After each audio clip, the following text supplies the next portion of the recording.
edition of the DSA Roundtable on today.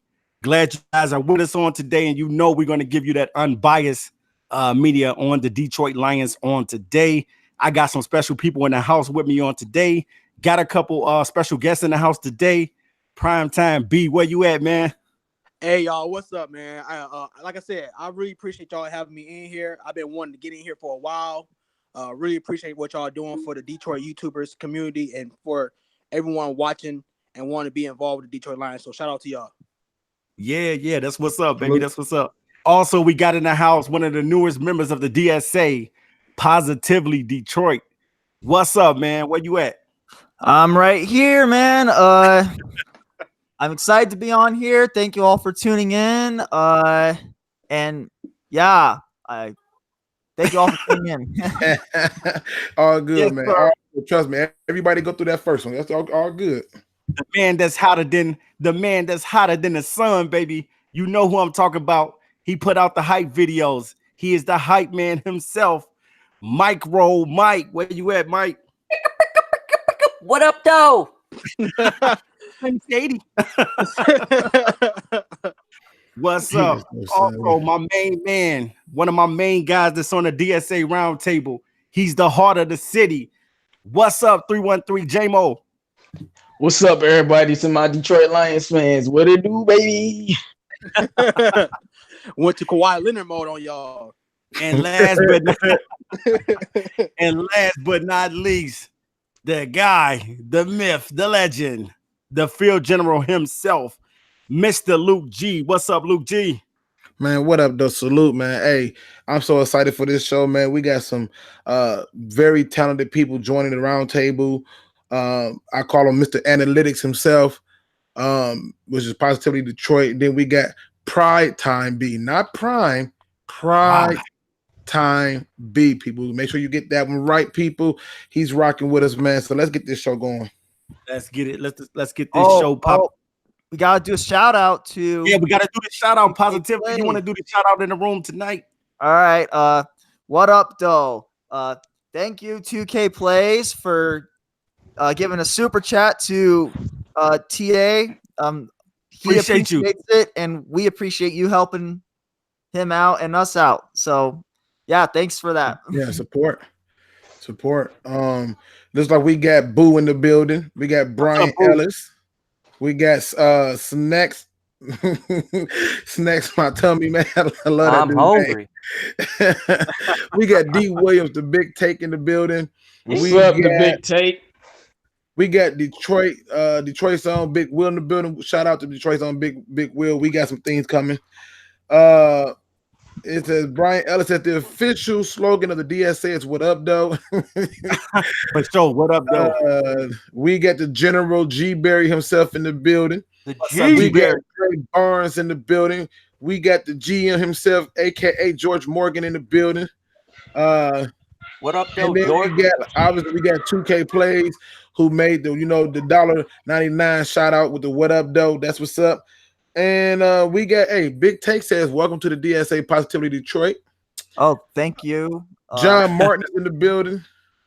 Yeah, John Martin's in the building. Eastwood 29 is in the building. Man, these names coming in. C. Perry is in the building. Welcome to the show, ladies and gentlemen. We're about to get it in. It's a lot going on. Training camp is open. And Maestro, take it away. Yes. What's up, guys? I got some questions out there on the table on today. I don't know how many of you guys was able to take any information or get any takeaways from the training camp. So basically, man, we're gonna start off with these questions right here, and I'm gonna start off with Positively. So let's go ahead and get into this. Okay, got a question for you. The question out there is: Do you agree with the NFL executives that Matthew Stafford is a second-tier quarterback? I mean, well. First off, what constitutes a tier is the first thing. So I want to first respond with a question. So let's take Aaron Rodgers, Drew Brees, Tom Brady. Are we all in unanimous agreement that those guys are first tier? Yeah. Of course. No. Oh, no. Said no. Okay. Aaron Rodgers is not first tier anymore.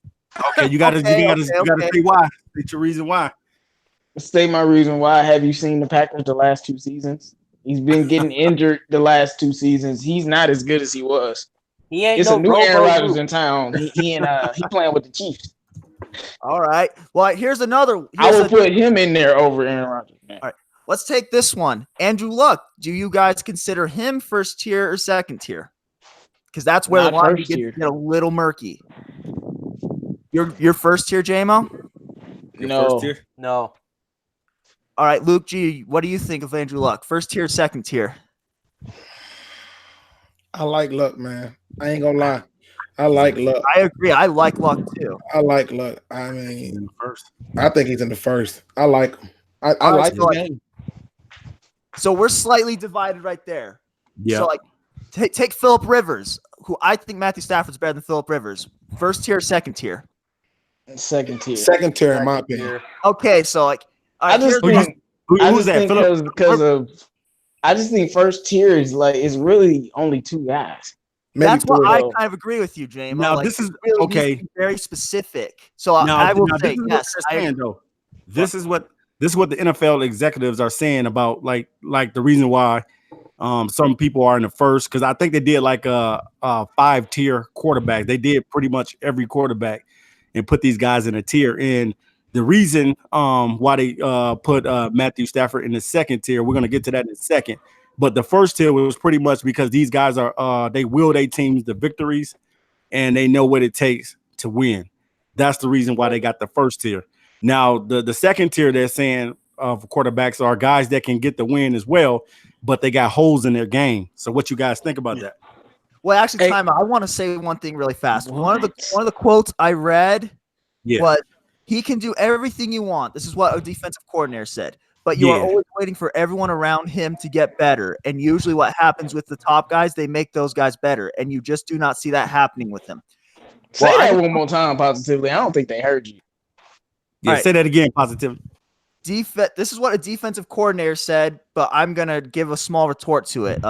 He can do everything you want, but you are always waiting for everyone around him to get better. And usually what happens with the top guys, they make those guys better. And you just do not see that happening with him. What? Well, that's what one of the defensive coordinators said. Did y'all comprehend? Yeah. No, I comprehended. It's crazy. No, time out. I want to just say, I can list 4 different receivers whose production went up once they started playing with Stafford. And like those were Golden Tate, Calvin Johnson, Marvin Jones, and Nate Burleson. Mm-hmm. So, I mean, I'm sure they're watching. It's like the evidence kind of doesn't support that. Receivers, when you play Stafford, your production, generally speaking, it goes up. And people don't even realize Eric Ebron, his career high in yards per game came under Stafford. So that's my take. I mean, first tier, I agree with JMO that first tier should be really selective, and I will agree Stafford is I just got one question for you before we move on. Who's in that first tier? Because I need to know the type of guys they put in there before I even judge it. First tier, I don't know who they all put. Hey, y'all, guys like Hey, let me say this right quick. When it comes to tiers in the NFL, I think the way they break it down is into 4, right? You have 8 guys in 1, 8 guys in 2, and so on and so on. So, but did they actually do that and put out the information though? Like, they did. It was on So who was the eight quarterbacks in the first tier? That's unbelievable. Right. You guys keep it going, and I'll let you know. It was keep it I going. believe it was Aaron Rodgers. It was Tom Brady. It was Drew Brees. Russell Wilson. Big Ben. Russell Wilson. Well, who you say before Russell Wilson? Big Ben. Big Ben. All right, the whole list is disqualified. JMO, light it up. Big Ben is not even second tier right now. Big Ben is like a little bit better than Kirk Cousins right now. Wow, you bold. Like he really declined. He has all the weapons in the world. He's at the end of his and a great offensive line. No, Big Ben is not. Let me give you not elite at all. Okay. Let me give you the second tier quarterback that they got. Okay, and Matthew Stafford is in this. Who else is in the first tier? Let me give it to you. And then we're gonna go to the first tier. Second tier right here is Matt Ryan, Carson Wentz, Matthew Stafford, Deshaun Watson, Jared Goff, and Baker Mayfield. Second tier guys. Jared How the Goff hell in did second Baker tier, Mayfield but end up in that second tier? That's who else is in first tier? Because I didn't hear all of the names. Hold on. We're gonna do it. Hold on 1 second. Okay. First tier guys. Got Aaron Rodgers, Tom Brady, Drew Brees, Patrick Mahomes, Andrew Luck, Phillip Rivers, Big Ben Roethlisberger, and Russell Wilson. That is your top If those tier. last three is in top tier, then Stafford's in top tier. That's my answer to your I original agree question. 100%. If we gonna put Luck and Rivers and Russell Wilson and Big Ben in top tier, then Stafford's clearly in top tier. Absolutely, I'm with you 100% right there. You already know why Russell's in there because Have to Russell agree. has already won the Super Bowl. Oh my But God. how good is Russell? No, Russell's really good. But Russell is good. His Look, playmaking. can Russell win without a defense? I haven't seen it yet because he always has one. And look, and then Russell, he never really Like that's Russell's never facts. He thrown had over the 6th rated defense last year, man. Russell's we're never gonna thrown over 4,000 do all the yards, tiers. but I think twice in a season. Right, Almost that's what three I'm saying. times, Like but- I've never seen Russell Wilson without a good defense. in my life. Right now, if you are a general manager, if you had a choice between Ben Roethlisberger and Matthew Stafford, who you taking? Matthew Stafford. Matthew Stafford. Absolutely. So at this point, you got to look at Phillip Rivers. Were you going to take Matthew Stafford over Phillip Rivers? Absolutely. Yes. These guys are at the end of their career. Matthew Stafford is now entering his prime of the career. For him to be behind them is utterly ridiculous, in my opinion. So if that is the rating that you're going to utilize, then definitely I got a problem with some of the quarterbacks in second tier too. Though. This is the NFL execs saying this. I mean, but that don't mean they know what they're talking about. No, we're not saying that they know, but this is what they put out there. I'm just saying, how is Baker Mayfield, Jared Goff, and Carson Wentz in the second tier? I'm gonna give you all the tiers. We haven't went through all of them yet. Matthew Stafford's in the second tier, and that question to everybody on the round table is: do you agree Matthew Stafford is a second tier quarterback? You ain't said nothing, Luke. I have him as higher second tier. I do have him as a second tier, but a different definition of second tier. If he's in their first tier, if those first tier is Phillip Rivers and Ben Roethlisberger, then Stafford's in the first tier by their definition. No, I agree with JMO 100%. But by my definition, it's only 2 first tier quarterbacks. But if they gonna put Phillip Rivers and Ben Roethlisberger and those guys in there, then Stafford's first tier because he's better than them. Yeah, I agree with that. Like with the way they're doing it, Stafford almost has to be first tier. Yeah, they just didn't want to do it because the Lions don't win. That's all. They're like, well, they don't win, so we can't put them here. But I do agree that he's not a top 1 tier, but just not by their definition. I do believe he's a second tier because, again, when I think of first tier, I'm thinking of, again, Tom Brady. I'm thinking of Patrick Mahomes. I'm thinking like the elite of the elite. But how they have it with Tom Brady, Drew Brees, and Rivers ahead, that has me confused. Well, here's the thing with Rivers, I want to say really fast. All these quarterbacks that everyone ranks ahead of Stafford, I don't think this gets overlooked about it. It's not that we're just saying, oh, if you switch supporting cast, they lose. They've all proven that if you switched supporting casts, they would be losing on the Lions. Like they have evidence on their resumes that shows that they would not be winning on the Lions. Okay. Now, let's talk. Hold on. Let Luke go. I mean, the way I look at it is like this. If to me, rankings are always been strange to me because they're so subjective. I mean, if you like the person, you're gonna rate them higher. Like if you do it with candy bars or cereal, you'll do the same thing. I may be a Captain Crunch fanatic, and then I may say, yeah, but compared to Cheerios, I might move them ahead. But that's just my opinion. But somebody else may like the idea of the Cheerios. So for me, I look at it like that. When I look at their ranking of saying he's a second tier quarterback, and I just simply look at the first tier, and I noticed that all those people in that first tier had the same thing in common: run games, tight ends, and defenses. Mm-hmm. When are you going to get the second tier guys those? And then even the guy that he got in the second tier, the Carson Wentz had those, and he still produced better than Carson Wentz when Carson Wentz had those. So it's Carson Wentz be a second tier guy though. But that's what I'm saying. You put him in a tier with a guy that I believe he's better than, and he produced. Like he's literally better than every quarterback in the second tier. You know, like you said, you know, they said that he was better than what's the guy's name? Jarrad Goff. But Jarrad Goff to me benefited from a rushing attack, a ready-made paid team. So and a system quarterback as well. So let's get the understanding. Jarrad Goff is like a young Alex Smith, bro. Like he ain't that much.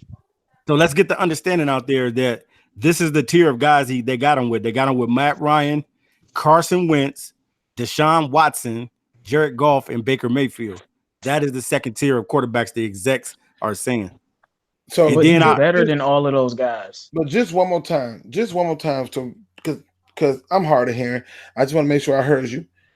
You said Baker Mayfield, right? Who else you say? Carson Wentz, Matt Ryan. All right. Jarrad Goff. All right. Deshaun Watson. All right. And Baker. You got Baker? Yep. Okay. So he's in the class with basically a second-year player, 2 third-year players, really, and basically a guy who nope. For me to put him in the same ranking as Baker, I'm like, what has Baker done in terms of you know, what has he done for real? If you want to be honest, they ran the ball. He doesn't have a whole lot of body of work, but he was a runner-up to the rookie of the year. The only thing I can say about Baker Mayfield is via promising. He's young and he has a promise. So I can see from that understanding. But if we're going to go statistics and what he has done and proven, he's not proven and he's not done it yet. Right. But out of all of the quarterbacks in that tier, the best 2 quarterbacks is Matt Stafford and Matt Ryan. So and out of them young guys, I like Watson. But the thing is, I'm just saying the thing is, if the second tier, appreciate you. Shout out Nicholas Aaron, man. What's up, man? Shout out. The thing is, if Stafford's in the second tier with those quarterbacks, by their definition, he should be in the first tier. They just don't want to put him there. It's a little bit of hate. They're like, he's like, come, you gonna put him in the class with Carson Wentz and Baker Mayfield? I think they made the first tier way too big. The first tier, I said, to me, it's only two, maybe 3 quarterbacks in the first tier. That's it. No, I agree completely. Jimmy 23 donated 99 cents. Thanks, man. You're a fire, Noble. hey, appreciate you. Jimmy, appreciate you. Jimmy 23. We appreciate the super chat, man. Thank you. Can anyone listen? Says Staffy is on the cuffs of first tier, but he's the number 1 QB in second tier. Well, he's better than at least 3 of the QBs in the first tier, though. And that's kind of crazy. Phillip Rivers, they got him number 3. Well, I mean, I get what he's saying. He's saying that they're on the cuff. Mm-hmm. You know, and he's saying that, and I think this is one of the things that I think B was trying to point out too, in terms of how they doing these rankings. I think it's just one of those things where you look at it and you say, who is really on this list based on how y'all ranked it? And they just literally said, well, if you won a Super Bowl and won a playoff game, you're better.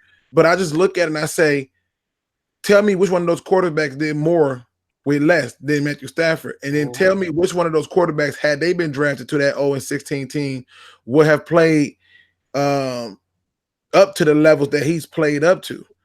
Played with a broken back. I mean, I don't think those would have happened. And B, I think that's what you were trying to point out, right? Yeah. So, prime time. So, what tier do you got Matthew Stafford in? Well, we got to give a shout out to Melvin Drew real fast. Melvin Drew, what's up, Drew? Thank you for the super chat, bro. We appreciate you, man. Hey, bro, only thing that matters is top 10 Stafford is there. Yeah, but I saw, you know, on First Take, they were saying he was top 12 or close to top 15 or close to the bottom of the top 10. Well, outside of it. Well, what you saw was somebody who was losing a debate. And so the first thing he tried to do was backpedal and started trying to find a way to get back in the debate. But he had already lost once the one question was asked, which is Matthew Stafford a franchise quarterback? Hey, Pride. Yeah.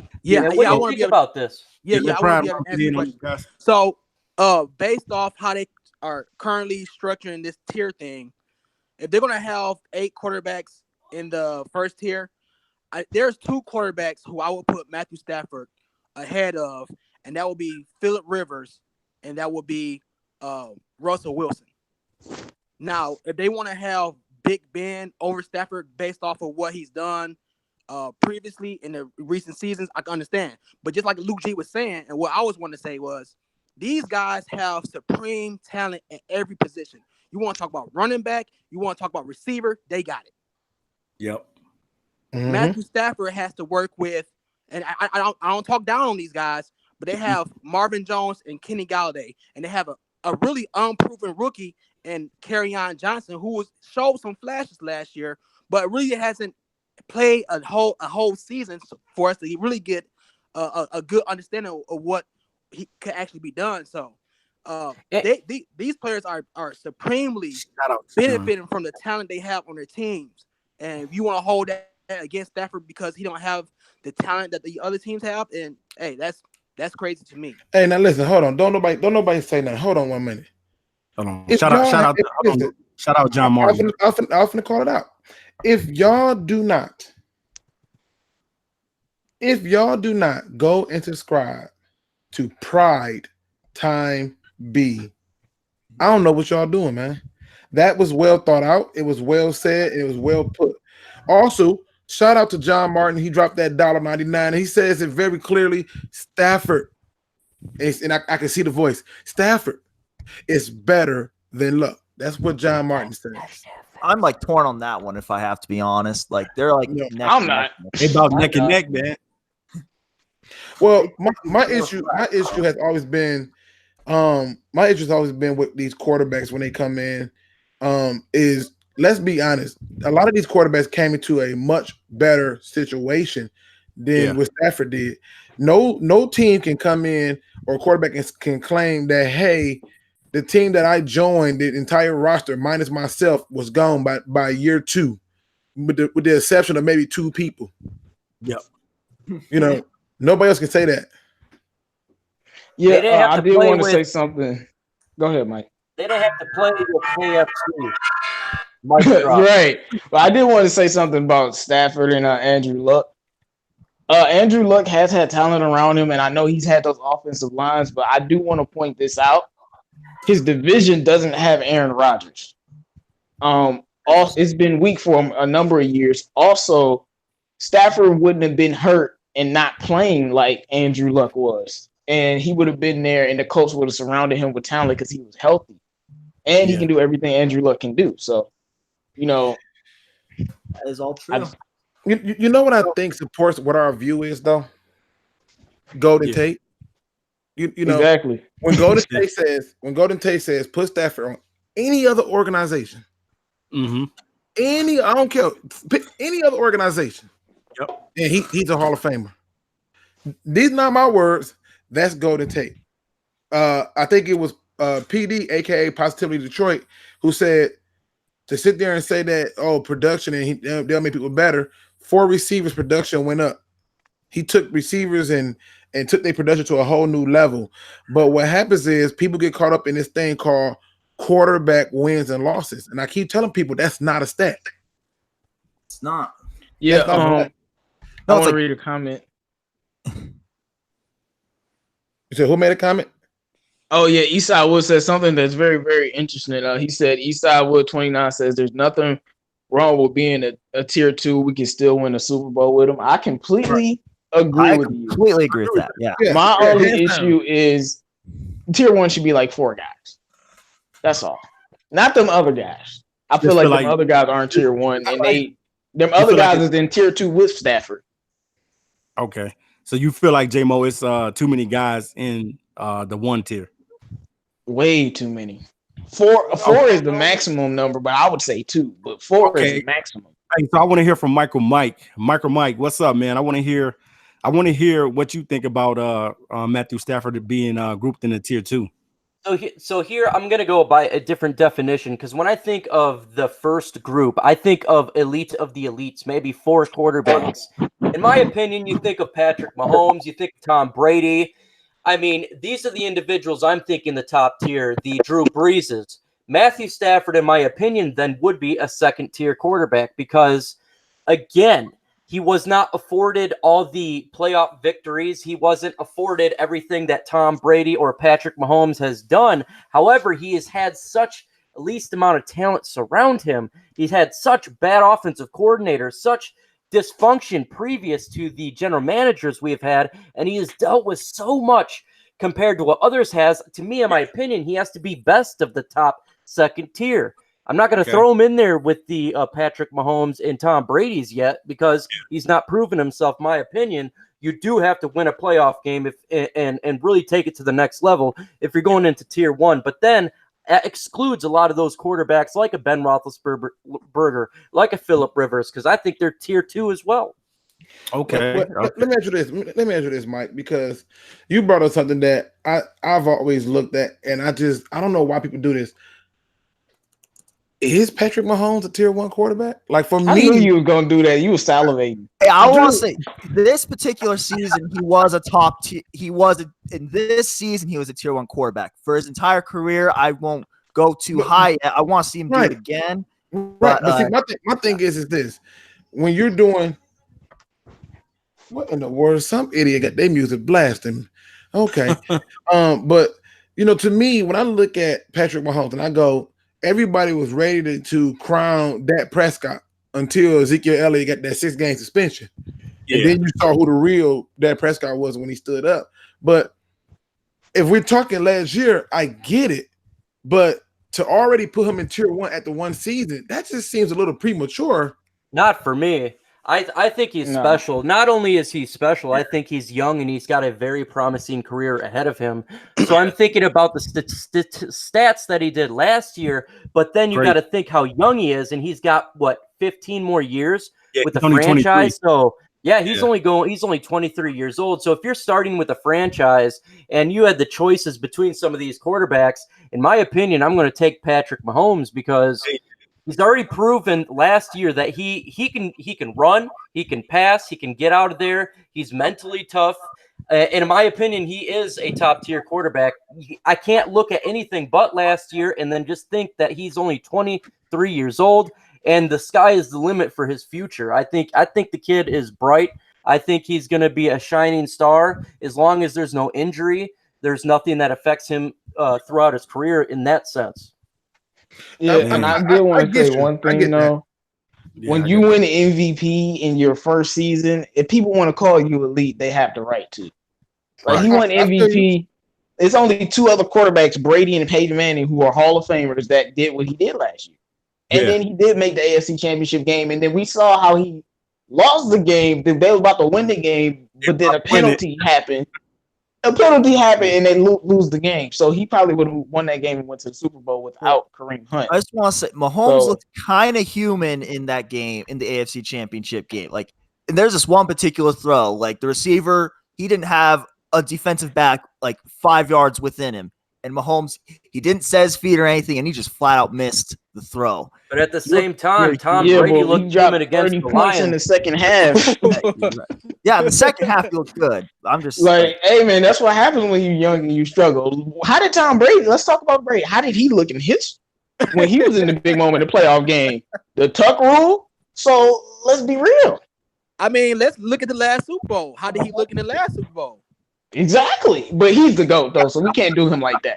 He didn't look that good, but the defense ended up getting it. I'm just saying, like people would like to set the standard so high for Mahomes, but like I ain't seen a quarterback do what he did like last year, and he did have the talent around him. His defense was 31st though, so that means he had to score all those points.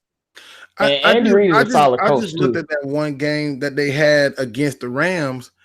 And I'm like, yo, the minute that you got him to move his spot, he didn't look like that. And then through the playoffs, I thought that he had a little support. But I do get what y'all saying. I've never been a fan of crowning somebody after one season. It's just not something I'm into.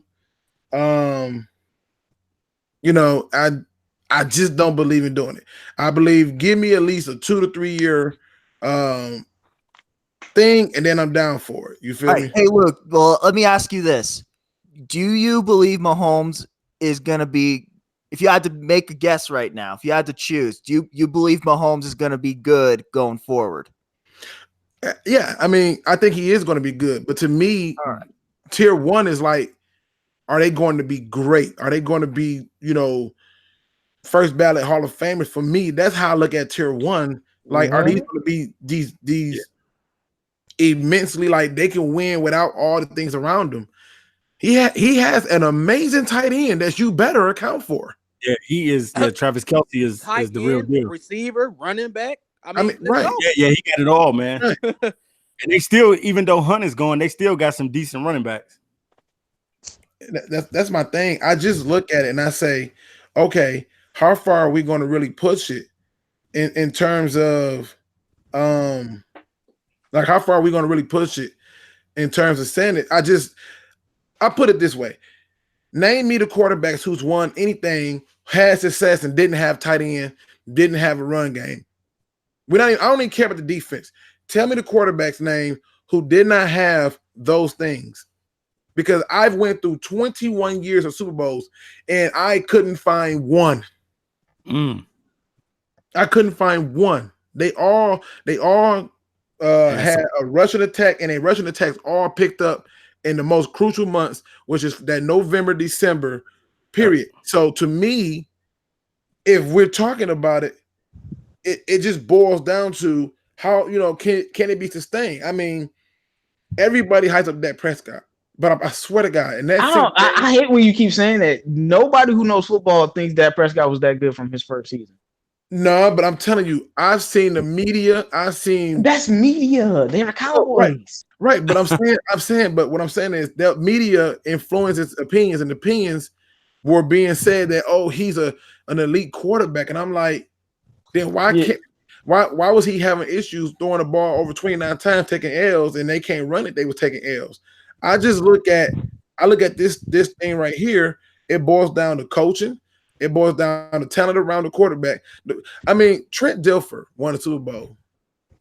There was but I don't think, you know, just because of what people said about Prescott, you should compare that to Mahomes. Because if Mahomes had Prescott team, Mahomes would have had the same success with Ezekiel Elliott and the weapons that they had. So, and he won MVP and threw for 5,000 yards and 50 touchdowns. Dak Prescott was throwing 200 yards a game max. It's not comparable at all. Not and B, let me know if you agree with this or not. And then after that, guys, we're going to go to the second question. Absolutely. John Martin says Brady had great teams too. If you look at the New England Patriots, they run game won them that Super Bowl. I agree with that. You agree with that, B? Oh, could you ask the question again? I was doing something real quick. Hey, I ain't mad at you, man. Listen, we still got lives outside of this. I said one of the subscribers put in the chat, he said Brady has had great teams too. Not to mention he had a great coach. But he said the Patriots run game won them that last Super Bowl. I said, do you agree with that? It definitely did more than the throwing game. Yeah. I would say that. And a lot of things, another thing too is, and I'm not sure, but didn't the Patriots lead the league in rushing? No, Seattle did. What Seattle, Russell Wilson team, right? That we glorify. I thought it was Baltimore. I don't know. No, Seattle had the number one rushing attack. We're talking about this year, or are we talking about we talking about this year? It was Seattle. Past season. Because I was on the radio, they said something about the Patriots being one, because they were talking about I think it was I was listening to either ESPN First Take or Undisputed. They were talking about how the Patriots don't get enough credit for having a consistent good running game every year.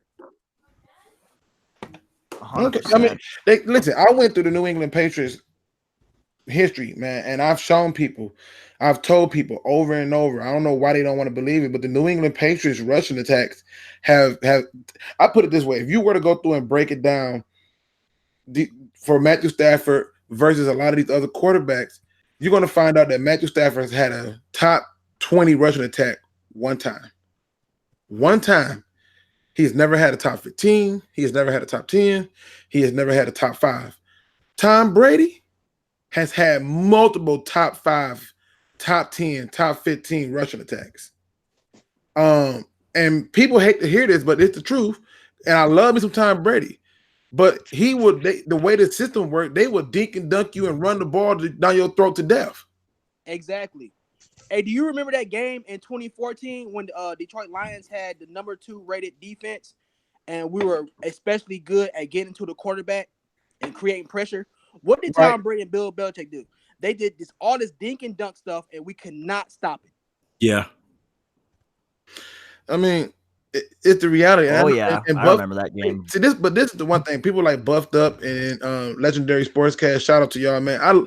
I really do love when y'all come into the chat because what it do is it keeps us in check and it makes sure that, okay, you can't just have this. And Buffed Up says, name a quarterback who get a million excuses. He even talked about you going to find out there's endless excuses for Stafford. I just asked you this. Is it an excuse? Okay. Is it an excuse when Jamal Adams say when Theo Reddick in the game, he getting out? He's a child back. He's not running the ball from right here. Is that an excuse when you have another NFL player doing breakdown on film of his play and how he knew what our plays was just because Theo Reddick was in, he knew it was a pass?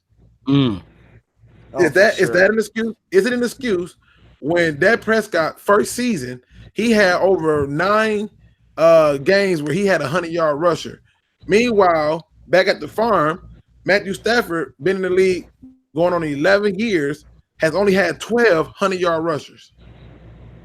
What up, though? That much, honestly. And let's put this in context, though. That was only because of Kerryon. When Dak Prescott had those 9 100-yard rushers, Stafford had he had 9. So Prescott had more in one season than Stafford the whole career. Basically. That's crazy. Kerryon came and rushed for 100 yards 3 times, so it looks different. But I just need to throw that out there. Nomis. Yeah, we probably should move on. What's going on, everybody? Yeah, Nomis. Okay, now that Nomis. PrimeTimeB, what's good? Okay, now that Nomis is here, we're gonna get to the second question. And the second question I have for the table on tonight, and we're gonna start. This question is going to start with Nomis. Nomis, is Kerryon Johnson on pace for a big season in 2019? As long as he can stay healthy behind that offensive line, keywords behind that offensive line, I say he does have an opportunity depending on how they use him this year as well. They may not, because you guys still keep in mind now they're going to use him as an inside runner at times, but they mainly want him out there for outside. So you guys understand the amount of carries that they may give him depending on who's going to be his running mate. Primarily, I say yes. But if he doesn't, I still say yes at the same time because he can be very impactful on how our game is changed based on the offense, the production, and what he brings. But go ahead, Noel. But I think all comes down to him staying healthy and how they use him. But I say, yeah, somewhere in the neighborhood of a little over 1,000 because I can see it currently happening like that, but about 1,100. Personally, I say more, but I'm going to narrow it down to around that level. Okay. Positively, do you think Kerryon Johnson is on pace for a big season in 2019? All right, I'm probably going to echo a lot of what Nomis just said, but here's what I'll say. I mean, yeah, if he stays healthy, of course. I mean, hey, Luke, correct me if I'm wrong, but isn't one of the biggest reasons Kerryon Johnson didn't get drafted in the first round was because he didn't run a blazing 40 speed since he only ran like a 4.58? That's pretty much the only reason he didn't get drafted in the first round. No, it wasn't. I don't think it's so much the speed. I think that was part of it. His speed was one of the issues, but I don't think it was a 4.8. I think he ran like a 4.5 in the 40. I think what the issue was with him was the injury history. His whole career, he's played hurt, like every game. Okay, yeah. He's had a long history of injuries, and he's played through them, and that's where a lot of people was kind of nervous about. Like, God, like this dude been hurt his whole college career. So I think that hurt his draft more than anything. All right. Well, yeah, but I just want to keep. I'm gonna finish that off a little bit. But yeah, I don't see any reason for Kerryon to not be good. Like, he can catch, run routes. He has an amazing burst, even if he's not that fast. Gets up to that speed really quickly. He can run around defenders, run through. He can do whatever he's got to do to get yards or get touchdowns. He's the complete package as a running back. Yeah. If he stays healthy, we got a great football player if Kerryon Johnson stays healthy. Right. I see great things for him. Again, health is a big concern, but I see great things coming out of Kerryon Johnson. Okay, MicroMike, do you see Kerryon Johnson having a big season in 2019? Absolutely, man. And I just put down in the comment how I believe he's going to do so well. Now, he's going to do so well. On the unicycle. He can do a wheelie on a unicycle. Literally. Make sure you guys like the video, y'all. He's going to do some magic numbers get those this year. Likes up, guys. I think he's going to do about 1,100 yards, and that's running. I think he has a chance to go to the Pro Bowl as long as it's not completely unbiased when it comes to the legacy media. I think even him on the field and not specifically running changes the offensive scheme, and it forces the defense to be accountable with him. Kerryon Johnson is a multi-dimensional back that can do it all, and having him on this team will factor in very well for us, not just running the ball, but passing and getting to the tight end. Oh, folks, I think he is going to be the player that really takes this team probably to the playoffs and win the NFC North with his running ability and having that balanced on offense. Holy smokes, folks. I think Kerryon Johnson's going to do great this year. What's up? Okay. It's your sports talk in the chat. What's going on, brother? Hey, what's up, Prime Time? Definitely, man. We want you to get in on this Kerryon. Do you think Kerryon Johnson is going to have a good season in 2019? Yeah, I do, but it all depends on what your definition of having a big season. Now, I made a video on this specifically about Kerryon Johnson and what a real and true expectancy of how many yards he'll rush for the season. And like Nomis said, I said somewhere between 1,000 and 1,100 yards. Yeah, I can see that. Yeah, right. I can see that. Now, here's the thing though. So last year, a lot of people, including myself, felt like Kerryon Johnson should have got a lot more touches, and there is definitely some games where he should have, but with like Luke G was letting us know in the beginning, one of Kerryon's biggest problems is dealing with injuries throughout the season, and from high school to college and now into the NFL, he's shown us that injuries could be an issue with him. So I think what the Lions were trying to do last year was have someone who can shoulder a big load, like what's the guy's name from the Eagles? I can't think of his name right now. The running back, Jordan Howard. No, the guy we got from the Eagles. He signed with us for 1 year. Oh, he's talking about LeGarrette Blount. Yeah, LeGarrette Blount. Yeah. So they went out and got a LeGarrette Blount because he worked out really well for the Eagles that year that they won, and he's a bigger guy who can take on that contact. And Detroit, they've always wanted to establish a run game in Detroit, and they knew that they just couldn't do that with just Kerryon alone. So they really banked on Blount to come in and share that load with him. But we all saw how that played out for us. It wasn't good. So the reason why I think that Kerryon won't have as many yards as some people say is because I don't think that the Lions are going to run Kerryon as much as people are hoping for, because you know what I'm saying, because of what happened last year. And it's not always about how many carries you get, it's what you do when you get those carries. If he can be impactful when he get those carries, that's all that matters. Yeah, that's so true that you said that, Pronto. I think that's so right, man. I think for Kerryon Johnson, pretty much, if you're talking about touches in a game, I think it's pretty much probably about 12 to 15 touches probably in the game, especially if he's going to be splitting carries with CJ Anderson. I think both probably should average at least 15 touches, like at least 15 apiece. Woo! Look at that. Ooh, shout out to Andrew Isham. What's up? Thank you, man. KJ. So the next up next is 313 J-Mo. What do you think about Kerryon Johnson? Wait. First off, let me read this super chat. He said, KJ Bound league leader in rushing yards 2019. I tell you, if that comes true, we win in 14 games. But anyway, nailed it. Sure. Yeah, like if he leads the league in rushing, we win in 14 games. You can book it. But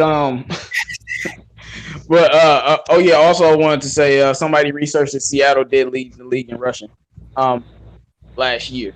But with Kerryon Johnson, I think he if he stays healthy, which I think he will make the Pro Bowl, because I think he's going to be catching out of the backfield a lot more than we might think, because with Theo Riddick gone, and I know we have Todd Johnson, but he's still a rookie. I don't think we're going to use him as much as people think. And I think it's just going to be mostly Kerryon doing everything, running, blocking, catching out the backfield, and then CJ, doing the goal line stuff, and sometimes change of pacing, things of that nature. But with Kerryon, I think he's going to have a breakout season as one of the best running backs in the NFL. I think he has the Todd Gurley, Le'Veon Bell potential. And I mentioned them because I'm talking about dual threat. I think you can really put him out in space and just let him run routes, and he can catch the football. So I definitely think he's going to have a huge season, and it will surprise a lot of our opponents, because the whole season while he's playing well, our opponents still ain't going to take it seriously until he run all over them, and now they know what it is, but it'd be too late because you would have lost the game. But I definitely think he's going to have a breakout season, mainly because these tight ends. Okay. These tight ends are going to take so much pressure off of Kerryon Johnson, because we know how much the offensive line plays into everything. But because it's going to be games where these tight ends are just destroying the defense so badly, they're going to have to put 6 or 7 guys in the box. And Kerryon going to be licking his chops. CJ going to be licking his chops.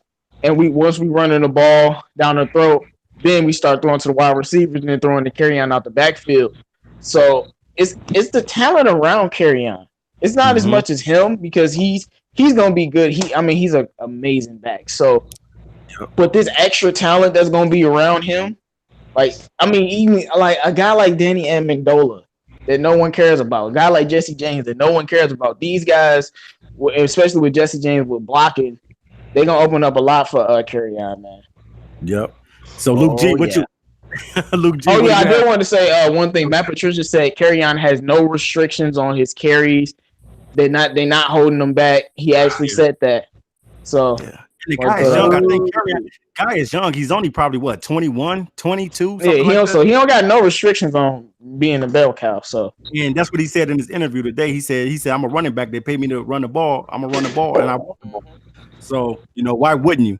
Luke G, what's going on, man? What you think about Kerryon?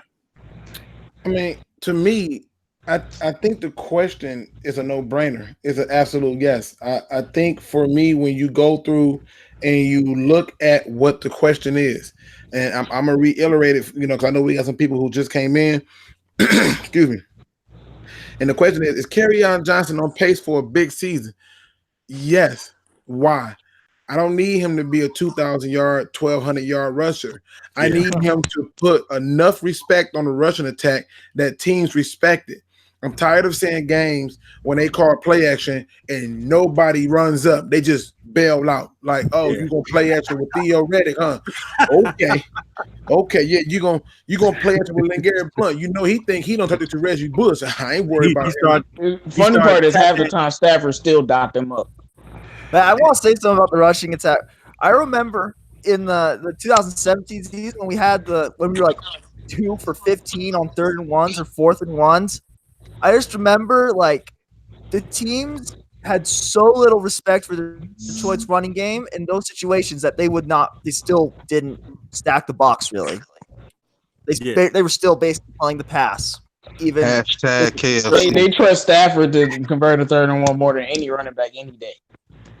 I mean, but again, it just boils down to that simple part of it. You just need Kerryon Johnson to put enough fear in the defense that when he's in the backfield, they come up.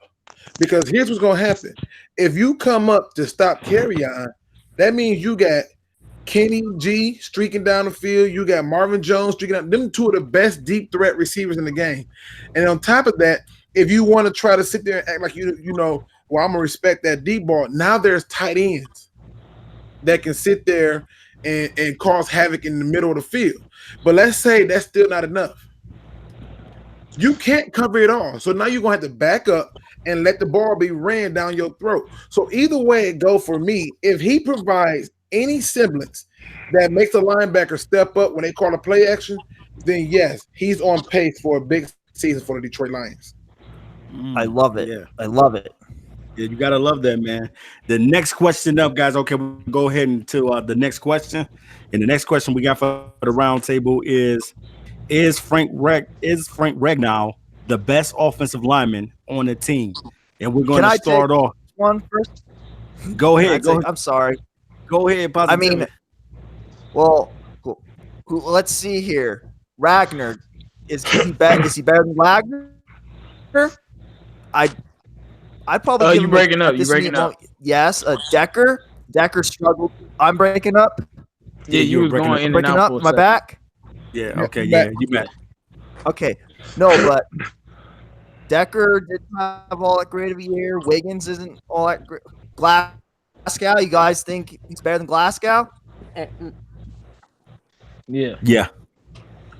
Oh, I'm losing everybody. Can you hear us? All right. Yeah. Yeah, I think I'm gonna have to say yes. Yes. Yeah, Frank? I can hear you. Okay. I can hear you better now. All right, there you go. Go ahead. I'm going like with an absolute yes. Like, there's not really anybody. Yeah, I mean, I think to me that and I think this is what PD was hitting on. He was basically just saying, like, if you were to go through the entire roster of the Detroit Lions and just ask who was better than him, you know, you're not going to say Dakker's better than him. You're not going to say Kenny Wiggins is better than him. You're not going to say Glasgow or Wagner is better than him. Glasgow? Whatever. I Glasgow. I can't. Hey, man, put respect on UFM name, bro. Man, listen, I already told you we're gonna leave that alone for the show. Put some respect on his name. Yeah, I see what he's gonna do. But to me, I think the biggest thing is the fact that he moved from guard to center. So that right there tells me that if he can play at the level at center, then yes, he has got to be the best lineman on our team. Now, really quick, we have 56 people. We hit, I believe, 59 at one point. We only got 39 thumbs up. If you want the DSA to get that push, that publicity, we need more thumbs up. Let's aim for 50. If we can get 50, that'll be awesome. Yes, guys. And it's a blessing.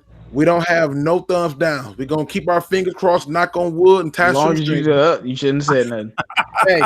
Hey. But we trying to get to that 50 people. And just want to let y'all know again, thank y'all for joining the show.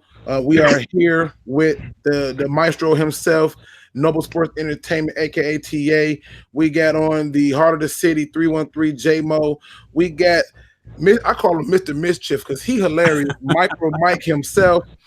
And then on top of that, we got in PD, aka Positively Detroit, and our guests coming in, getting in some of this Lion Talk. Pride, not Prime, PrideTimeB. Thank you for joining us, people. All right. Can I also say one last thing about Ragnow? Hold on. Wait a minute, Luke. Hey, my bad. My bad. It's your boy. No disrespect. My bad. Listen, Nomis, I ain't even gonna lie. You didn't fall over nothing, so I didn't know. I didn't know. I did want to say something about the O-line. You can't discount Nomis J. He knows. My bad. We also got Nomis J in the building, another fellow DSA member. Shout out to Nomis J. Y'all don't even know, like, real talk. Nomis J, I don't even know how he do it, man. He puts a lot of time into his videos and stuff like that. And I'm not even gonna joke. It's not even that I forgot about Nomis J. I saw somebody's comment and it caught my attention. But I was like, oh, what's that? Okay. But truthfully, man, y'all need to make sure y'all subscribe to all these gentlemen's channel. Even if you don't subscribe to my channel, if you do, great. If you don't, great. But please, y'all need to subscribe to these people. I mean, Positively Detroit brings you analytics. 313 J-Mo bring you the real. Listen, TA talk sports, period. You ain't finna get nothing extra. None of that extra stuff. It's all sports. MicroMike, he do everything. Hype videos, you name it. I mean, matter of fact, you almost call him Shirley Caesar at this point. Right, man. It's going down. Jack of all trades. And even with PrimeTimeB, when I go through and I watch his videos, man, he give you a little bit. He give you the real. He give you knowledge. He give you breakdown, and he give you straight from the soul information that he's like, look, this is what I see. I'm sharing it with you. Y'all have to subscribe to these people, man. I'm telling you, 100%. Y'all have to subscribe to these people. If you don't, you're missing something. But go ahead with the question, J-Mo. Oh yeah, I wanted to say something about Ragnow. Oh, we got 64 people in the chat. Make sure you guys like it. And because of Luke, now we have 2 dislikes. But it's all good, man. We got the power here, man. We going through J-Mo. Well, Ragnow, I just when I'm thinking about the offensive linemen, out of all the guys we got, Taylor Decker, Glasgow, Rick Wagner, and free agency, when we got them, they were supposed to do something. Like right, Decker and Wagner were supposed to be great pass blockers. How did that work out? Decker was, he was solid his rookie season, but after that, nothing. Rick Wagner came here, he was terrible in passing, but him and TJ Lane were able to run block. Well, Wagner was known as somebody who could pass and who could run. He struggled up and down with passing, but he was so elite at run blocking. Yeah. I mean, it was the only reason we had, we didn't finish, in the top, 27 to 32 in like the last 5 years. So, I mean, he was blocking, Kerryon was always running on that left side doing well, and that's something he's good at. And none of these other guys have anything that they're extremely great at. And I mean, when you're looking at Glasgow and the competition is so low. Yeah. Like TJ Lane, injured old retired TJ Lane is better than every offensive lineman we got except for Ragnow, and that's just true. Yeah, that's not. Because if he was healthy, he's better than these guys. So let me throw a curveball here and tell you the reason why I believe that Mr. Frank Ragnow is the best offensive lineman on this team. Let him know, Mike. Let's talk about finances and let's talk about future. Frank Ragnow is a sophomore and he is on a rookie contract. These other guys are not sophomores and they get paid a lot more. Enough said. I agree. Bumped up. I would like everyone to check out my offensive line video where I'll rank Matthew Stafford's offensive lines because he's talking about some things. Okay. And you'll see how good Stafford, when we've had the most success, his offensive line hasn't been as good. I just want to throw that out. I want to say this. Okay, I understand and I agree. Okay, yeah, Frank Ragnow is in probably the best lineman right now, but let's consider a couple of perspectives. You remember when Decker was first drafted? Was it fair his rookie year, say that he was the best offensive lineman when you think about it? Was it fair to say that then? No, because he wasn't. He had TJ Lane. Warford, honestly. No, rookie year Decker didn't have Lane. He had Warford. Yeah, but I would have said like a lot of guys over Decker. In his first year or his second? His first year. Because I never thought he was the best O lineman on the team. Okay, all right. But now the other thing I want to put in there though is this. Ragnow, I feel like part of the reason why he was much better though was due to the fact that a lot of teams don't really know what you're coming with when you're a rookie. That's how I feel sometimes. It's hard to understand how the kid plays, even though it's hard for him to adjust to the level of the NFL defensive lineman he has to go against.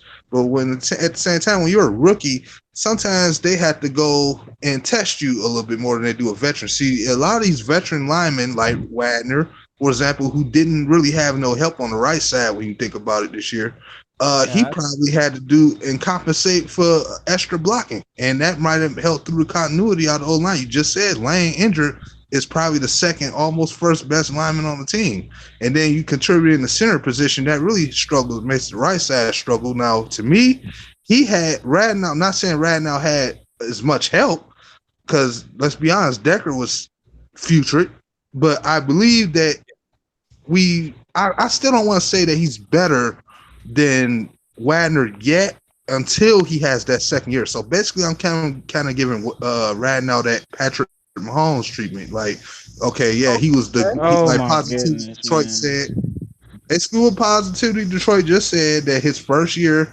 was real excellent. Let's see what he does in year 2. Let's see how consistent he stays. Right now, yeah, I like him. I think he's the Well, best. I just want to ask you this: regardless of him not being a rookie, what has Rick Wagner done to even give him that? What has he done on his side that would even say he's better than a guy who's only played one season? What I say that he has done better is at least try to keep his side by himself on solid, because he has not have any consistent guys there to help him out. Right. You know what I'm saying? Nobody has been healthy enough necessarily to have any continuity with him. I'm not saying overall he's better than Ragnow, but I'm just saying certain aspects I have to give Wagner because of his veteran presence and don't know what to do. I mean, you seen that line. Kenny Wiggins on that film that Blue G showed yesterday got destroyed. I mean, he didn't even touch that deep. Early, bro. I get you, man. But I do remember when the whole O-line was healthy and he gave up a sack to Daniil Hunter on the first play of the game. Yeah, man, he was getting cooked. I'm just saying. He does get destroyed by Minnesota. That's been noted. Yeah, but him and Decker. Yeah. Every offensive lineman for us gets destroyed when we play Minnesota. Right. Yeah, man. I don't know what, but like that's why I said Minnesota's something to worry about because they the only team that know how to sack Stafford no matter what. Exactly. Hey, okay. So what you got for us, MicroMike? Actually, I just went, but I'll add on to it as well. When you're a center, you have to look and kind of decipher what the defense is doing. So a center is very vital when it comes to play calling and helping out the quarterback. He is literally the individual giving every little hint to Matthew Stafford as possible, as needed. So having him at that position, giving him the information to help Stafford decipher the defense and come up with a different play maybe on a audible is imperative. Plus, obviously, like I said, when it comes to finances, yes, he's the best offensive lineman on the team right now, and he's got a really bright future. We got him on a rookie contract for, 4 more years? Good Lord. When you think what his future can be, and we know when it comes to centers how imperative it is to have a good one. If you look at Max Unger, when he went from the Seattle Seahawks to the New Orleans Saints, good God, their run game got better. Their pass game and holding up Drew Brees got better. This is what a center can do. They're very underutilized when they talked about in the mainstream media. It's always left tackle. It's always something else. But center is very important as well. And I think, again, not just who he is, but his position makes him the best offensive lineman on the team. May I add something to that really quick, TA? Just to show y'all how important the center position is, and I don't think people realize this. The Seattle Seahawks had a center, Max Urgent, right? And they traded him away for Jimmy Graham. And as soon as they did that, you literally saw Russell Wilson running around even more for his life because they had nobody to facilitate. You block him, you block him, you block that person. They had nobody to do that. And that team struggled for years trying to find linemen. And now, all of a sudden, when they start to put money into the offensive line, do you see that's not happening? That is how important the center is. Right. And just to add to that, I also want to say one last thing. Go ahead. I want to say one last thing. All of them. Ragnow, I felt like a lot of our, like, in particular the Patriots game, like, Ragnow was just ragdolling a lot of the Patriots defenders, and Kerryon ran off Ragnow a lot. Like, his run blocking is superb. I mean, but yeah, I don't know. Yeah, that's what I would say. Like, he's going to be special, hopefully, but yeah, I don't know. That made Yeah, that's cool. I mean, when you're looking at Frank Ragnow, you're looking at a born leader already. You know, they're already looking at Frank Ragnow as the leader of the to get these guys together. You know, from listening to Darrell Bevell's interview on today, they're already looking at Frank Ragnow as a leader. So when they're looking at a young guy as a leader, that means that this guy is coming in poised and he's playing and he's focused. And I definitely think that he has an opportunity to be a Pro Bowler. If he has an excellent season this season and do the things that he needs to do to get himself better individually, I definitely think that Frank Ragnow can be a Pro Bowler this season. No, I agree. Now, hey, B, let me ask you a question. B, you still there?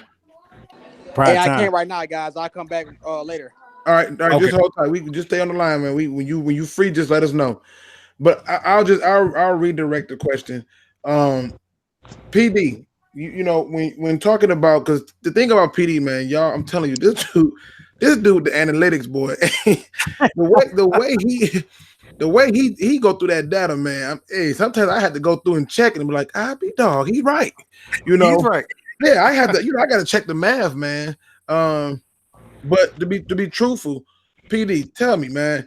You know, when you go through and you look at the quarterbacks who's had success, how many of them did you notice not have a center, a legitimate center? Pretty much none of them.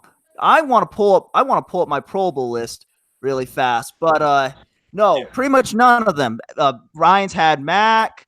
Brees had Unger, and he's had Jari Evans was a guard, but they've all had offensive linemen. Look at Aaron Rodgers' centers. Oh yeah, Aaron. Yeah. Oh, hold on. Oh, Aaron Rodgers even played with Jeff Saturday at one point in his career. But no, they've all had offensive lines. They've all had centers. Absolutely. But yeah, they've all got centers. We had Dominic Patrick Mahomes got one of the best centers in the league. Wait a minute, James Willis says Rayola. No. I just Rayola. every time I think of Rayola, I think the Dolphins game when he was talking to those fans there. Bruh, like it's just so frustrating when you think about it. Now listen, really quick, we got 64 people in the chat. We got 53 thumbs up. Let's see if we can push this thing and hit the 60, man. Can we hit 60 thumbs up? That would be awesome. We have 53. I want to see if we can push this thing a little bit further and get it going. Count to 70 if we can. Let's get up to 70, folks. So let's tell a friend to tell a friend. Can I read you all this? I'm sorry. I'm going to read you this list really fast that I made for a while ago. Tom Brady has had 6 different Pro Bowl offensive linemen in his career. Roethlisberger's had 6. Wilson's had 3. Prescott's had 3. Rodgers has had 6. Luck's had 1. Mariota's had 2. Flacco's had 3. You get the picture. They've all had. Yeah, they've all had talent. Stafford's had 1, and he wasn't even healthy on that front. Right, he just made the Pro Bowl off of his name. Like, Right. TJ Lane was not a Pro Bowl caliber at all.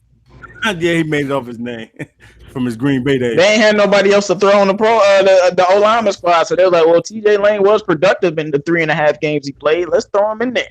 Yeah, he put 13 games in the Pro Bowl year with us. He put 13. No, I love TJ, man. Like, I think TJ brought a little culture change to our team, and he was good, but he just never played, man. And he's still right now to this day still comes the Lions. 70, we're so close.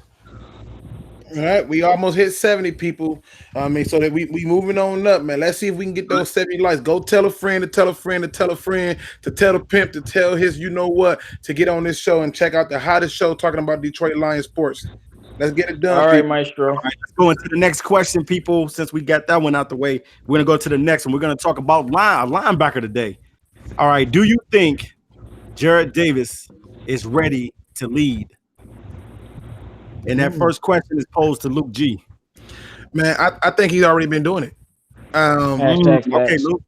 I think if you pay close attention to Jarrad Davis, I know that there's some flaws in this game. I think everybody got a bunch of flaws, but the truth is if you just pay close attention to it, what you would notice is even though he got a few flaws in the game, he has gotten better steadily each and every year.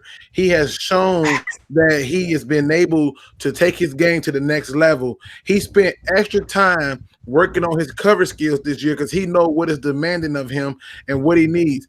If you ask me, he's already a leader. The thing that people don't understand that as it pertains to the linebacker is the linebacker is better off getting his job done when he got somebody to take up space. Ray Lewis did a lot of work because he had Tony Saragusa and Sam Adams in front of him. Who moving them? Yep, and he was able to get through all that. Right. Who moving Haloti Nagata or whatever his name is? You know, and then on top, hey, I've never said I was good with names. Trust me, top tier will let you know I am not good with names. But you know, you go through, you look at the best linebackers. I mean, from a Luke Kuechly to when it was Patrick Willis, they had a D lineman that warrant you to put some respect on their name. And when you finally gave our linebacker one, i.e. Snacks Harris, you saw the production change. You saw it go up. You saw them get better. And the best part of it all is if you just don't want to like this year, go and look at the years when we had Stephen Tulloch and we had Ndamukong Suh and how Stephen Tulloch production went up because he had more lanes to run through because of who was taking up space. Having a big defensive tackle changes every single thing. Facts. Let me tell you a reason why Jarrad Davis is going to go that next step and become a leader. How do you define a leader? What is a leader? In the military, what they told me when I got my sergeant stripes and all the training that I did before I got that, they said you need to be the first one in, the last one out. You need to know the questions that is asked, and if you do not know, you will then get back with them. What have we seen with Jarrad Davis? He is the first one in practice, training before practice. He's the last one on the field, still training and still practicing, putting in the work. He does not have excuses. He is leading by example, and that is what you want in a leader. A man who will put his money where his mouth is. Jarrad Davis is doing that. May he be the vocal leader that everyone thinks he could be? Yeah, you can always be a little more vocal. But what he's doing is showing immense leadership, and it will help out the Jelani Tavai to learn how to become a pro. Then you need to put in this work. That's what Jarrad Davis is. That's why we drafted him, because he has that captain in him. He has that ability, that leadership, that strength to teach other people on the defense and even on the team how to lead. That's what he's doing, folks. He is becoming a leader, and he will be a vocal point with this defense for years. Yeah, you know what? Really quick, people. I'm sorry, Mike. I'm gonna need you to stop doing that. You be having me ready to go put on vests, strap on boot, put helmets on. I'm trying to buy army fatigue clothes. I went to buy the knife from Randall. Hey, man, I'm ready to go in the foxhole, man. Ready to go fight. I swear to God, he the Captain America. I'd be like, listen, I'm about to go throw a shield at somebody. I know it ain't gonna hurt nobody, but I'm gonna try to do something, man. I'm gonna need you to I thought about Jarrad Davis though. I think Jarrad Davis has been a leader since. What you got for us, man? What do you think about his leadership? He's been a leader since the first day he walked in that door. And I remember when I broke down the first interview that he gave at draft interview, I'm like, yeah, this kid's a leader. And then we got rid of white trash because we had him. And then last year, regardless of the production, we talking about him being a leader. We're not talking about his stats and him being a player. Two different things, even though they can be combined in certain ways, depending on how it's going on the field and stuff like that. But he was a leader this second year, leader of all of that, even though, you had other veterans that were maybe older than him, but he's always been a leader of this team. And it's about, when they do interviews and the way he responds to the questions. I mean, this has always been how he is, and he's only growing as a leader. I remember the linebackers coach raving about how great he is and how he can play in any defensive system. He can play in any system because we drafted Jarrad Davis for Terrell Austin's system, but he's even better with Matt Patricia year one. So, and he's always been a leader. Like he's been like this since we've gotten him. Like, and you can tell. You know what, J-Mo? That's interesting that you say that, because when Davis came into the league, he was already calling signals. You know what I mean? You're a rookie getting thrown out to the fire and getting thrown out to the wolves. And like every year, you know what I'm saying, he has gotten better. And I think that that's hard, man. Yeah. Having to call signals for a trash defense, that's hard. Right. Like with no defensive tackles, like Luke G was saying, it's just you, Darius Slay, and Glover Queen. Like, it ain't nobody else.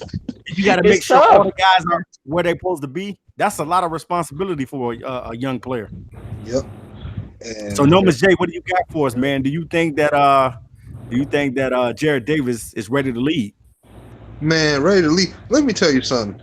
His first year, I always describe it as the young rookie fry cook that work on a Friday night because everybody else called off work, so he got to do everything himself. That's literally what this man was. I don't want to hear about any questions about this man's leadership. When you tell me that, again, he's down there down to the 50-yard line, Tahir Whitehead is the first person that the running back comes in contact with. He has to come from that way all the way down there to make a tackle, and Whitehead is the last guy on the move. That is the leader of the defense. And so everybody who complains about this man, he missed this tackle, he missed that. Okay, we know he's young. He's gonna make some boneheaded moves. He was playing. He's he's actually a great tackler. 100. I know that, but people have questioned his tackling ability. So I'm addressing. I don't know how you could do that. You tell me. And that's the point I'm trying to make here. The man may make mistakes. Everybody gonna make mistakes. The reason why I don't like people questioning his leadership skills is because who else did we have? Nobody.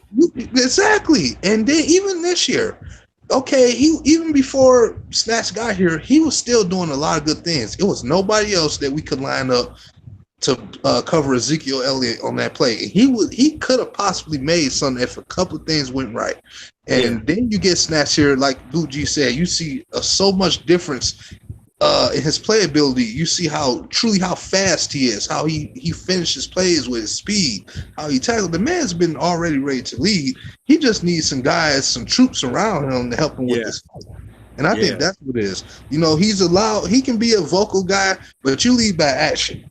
If your action speaks nothing, I don't care how talented you are. If you don't have any good actions and show hard work ethic and improve, nobody else is gonna follow your movement. So I think he's the right guy for this defense. All right, fellas, I'm back. I'm sorry about that. Hey, okay, man, let me be clear, PrimeTimeB.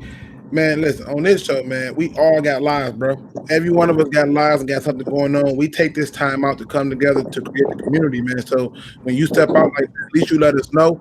And when you was able to come back, hey, we happy to have you. So let's get it rocking, man. No need to apologize. Let's keep this thing going. Okay. So PrimeTime, the question out there on the table is, do you think that Jarrad Davis is ready to lead? Just to hit on what Mike was saying earlier, I think he was already a leader in his first year. I mean, he didn't perform as well as he has in his recent year, but you can see he took on that role and was willing to take on that role, and he was a vocal leader on that group. You know, he brings the toughness, he brings the attitude. And I just want to allude to something that Nomis was saying when when people were questioning about his tackling abilities. I think what Nomis was trying to say was, when it comes to pursuing the quarterback, sometimes he's over pursuing him a little bit too much, and sometimes he'll miss him. You know, but when it comes to actually making the tackle on the running backs and everything like that, the guy has 100 tackles, so he doesn't really have a tackling problem. It's just when it comes to pursuing the quarterback. But he misses angles sometimes. He did improve on that this past season too. So he absolutely did. And I think he's a you just have people who want to be a leader, and sometimes people are given a leader position because of the position they're thrown into, like a quarterback. But how many quarterbacks do we know that aren't real leaders? Even though they have to lead the offense, they're not real leaders. When it comes to Jarrad Davis, you could tell he has that attitude. He wants to be able to lead a group of guys and want to put in the work ethic to take on the title of a leader. Because you like Mike was saying, man, Mike, you spitting facts, man. The guy is first talk to him. Last one out, and that's what you want in a leader. You want a guy not only who can talk the talk, but he's gonna show you with his actions, with his mouth. I do want to say something about Tom Brady. Like, no one talks about how great of a leader Tom Brady is, and he's the GOAT. That's all I want to say. I mean, Tom Brady is one of the best leaders for his team in football. So it does, when you have the team around you, that matters, and you got guys like Ray Lewis, Troy Polamalu, it matters. Well, let me just put this out here, man. Listen, B came back. B came back like a hot track, man. Top tier says, damn, he came back with a lot of energy. Boy, what did you go and do? Hey, he came back like Hey, y'all know I am when I get talking about my Lions, man. I just get too excited, bro. You know, hey, listen. He said, I don't know what you did, but whatever you did, go do it again. You came back with a whole new level. I know, man. That's what he's saying. He said you should be saying. I mean, when we talk about Jarrad Davis, man, when we talk about Jarrad Davis, man, real men respect real men as leaders. So you come back with that passion because you know that's the same thing. You know, Jarrad Davis been doing since he got here, man. Pride time be going hot, man, because he could pull a hat out of a rabbit.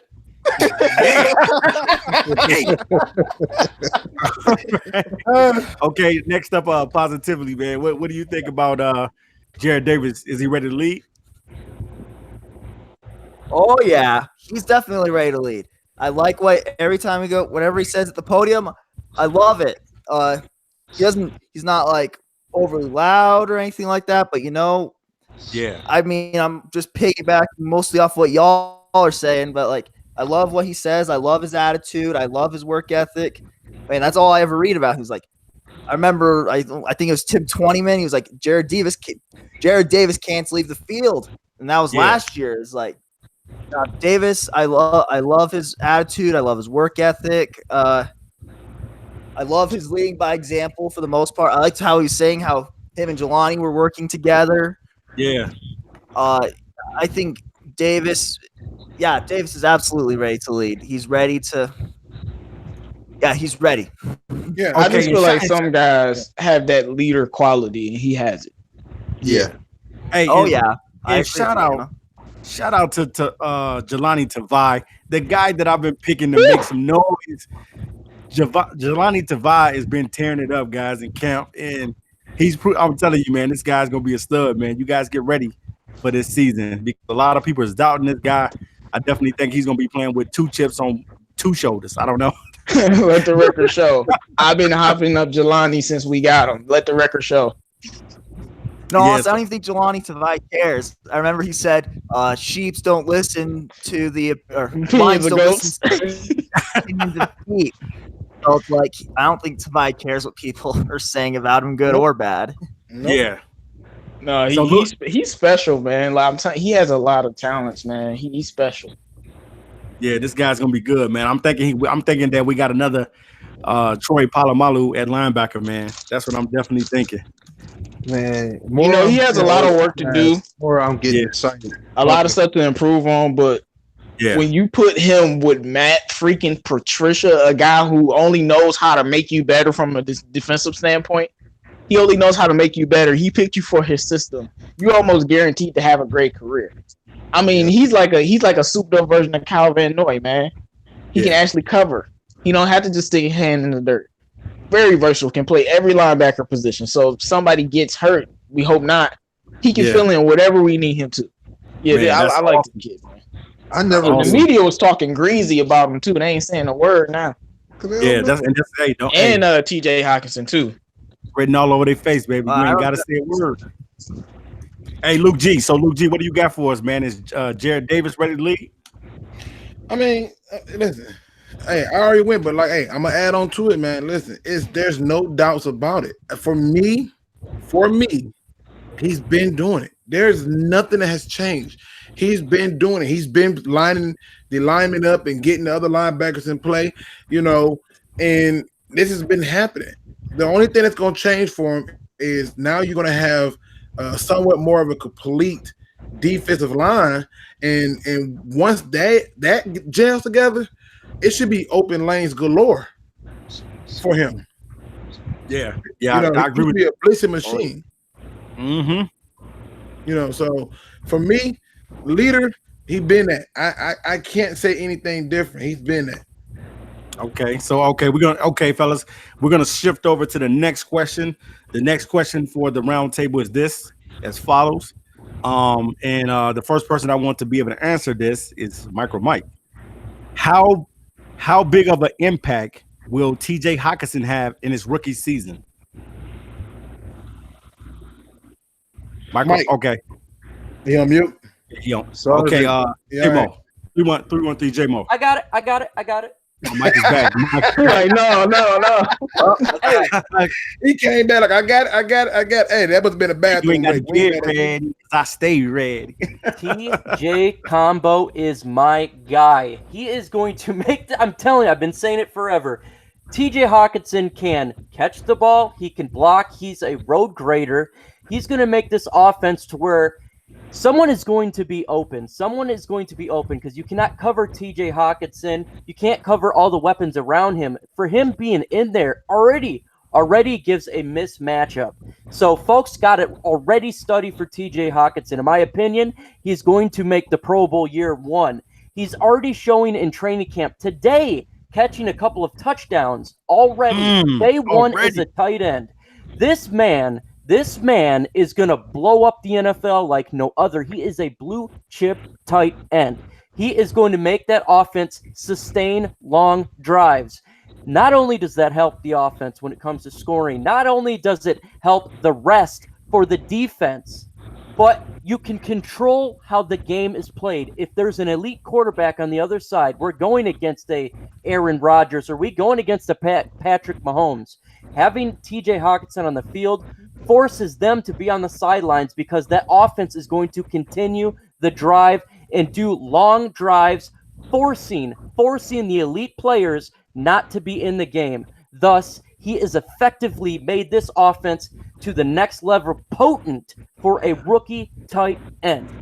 Wow, man. Enough said, MicroMike, man. You Man, what Luke Jesus, man? You make me want to put on some straps and some boots and make me do a about face. Listen, like, every time he talk, I go buy something new military. I mean, I don't got a parachute. A brother got ready to eat meals, what they call them, MREs. I'm ready to roll, bro. He got ready to go. Hey, MicroMike is a motivational leader, man. Definitely, man. Hey, I mean, literally, we're not just saying that. He actually did that. With my motivation, I can make anyone ski up a mountain. Not down the mountain. Ski up the mountain. Not down. But hey, Mike. Hey, what up, though, Nomis? Motivate some women for me, please. We gotta give him some more subs. The more subs Nomis J gets, he'll be getting those women, man. As a YouTube celebrity. TA, we lost. B. He said he lost the hang up. Send him the invite again, please. Okay, I got you. All right. Nomis, what you think about TJ Hawkinson in his rookie year impact? Oh yeah, definitely. I know I'm like one of the first people who was like scratching his head about the pick, and I still gotta wait to see him play. Yeah. But at the end of the day, the thing I want to see from him most, and I can't wait to see it, is like you mentioned earlier, the red zone ability this guy's gonna have and the blocking. That's what intrigues me more than anything. It's not just his running routes and catching passes. I want to see how the connection between him and Matthew Stafford is in the red zone and the level of blocking. And I want to see if he's really going to be this violent blocker and is it going to translate in the NFL. I really want to see him against those lines because we have to keep those tackles from getting abused. Sometimes we have to slow these guys down and we have to open those running lanes up. You know what I'm saying? And that's exactly what we need. We need technicians out there that can definitely block and definitely open up the run game for the Lions. And if that happens, plus the red zone, I'll be skipping 3 heartbeats a game.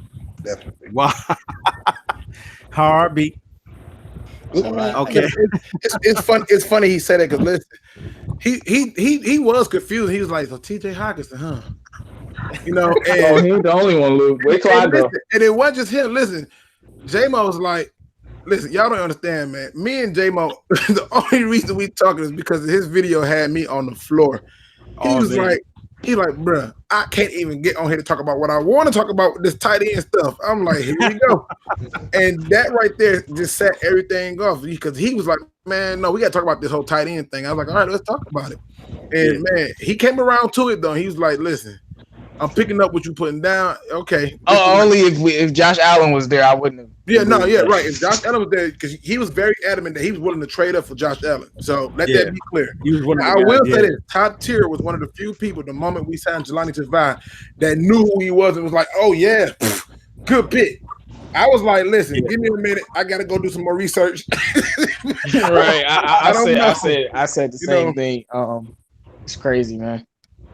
All right, so let me get prime time in there. Prime time. Yes, sir. Okay, we talking about TJ Hawkinson, and the question out there on the table is how big of an impact will TJ Hawkinson have in this rookie season? I'm gonna just say like this, man. For his own sake, he better have a big impact. Because let me tell y'all right now, there was a lot of people who were not happy with the 8th pick going for a tight end and TJ Hawkinson, even though he's proven to be a great tight end in his college days. But there are a lot of people who are wanting like Ed Oliver over TJ Hawkinson. So for his sake, I hope he has a big impact. Like Nomis was saying, I'm more hoping that he's able to be used and more effective in our offensive side, like actually, catching the ball and like the red zone offense.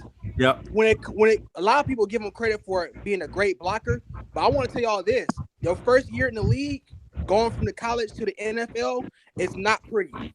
So I wouldn't expect him to be able to bring his game right away as far as it comes to blocking, but I think he can be very effective in the red zone. And also, he's not just a normal tight end where we're throwing to him over the middle. This guy is a threat on the outside too, so let's not forget that. Yeah. So true. All right, positively. So next up, positively. What are you thinking about TJ Hawkinson, the impact he would have in his rookie season? Okay, so here's how I see it. I have two different answers. Well, not really. So I want to hear both. His floor at the very least, he's going to be a top 16 tight end. At the bare minimum, I see that. And at his peak, I see him as a Pro Bowl tight end in his rookie season. And I see him getting. I mean, since again he's a rookie, so like I mean, to me, a successful season for him is like 500 yards, 3, 4, 5 touchdowns. Yeah. But yeah, I mean, also, I mean, he's a great pick. He's not just a great pick for Stafford. He's a great pick for Johnson as well. He does it all. He can adjust to the ball. He can run after the catch. He can. So Hawkinson's a complete. I see him. I mean, like I said, like I see him bare minimum top 16 tight end. I'm not gonna. I can't see him potentially making the Pro Bowl, given.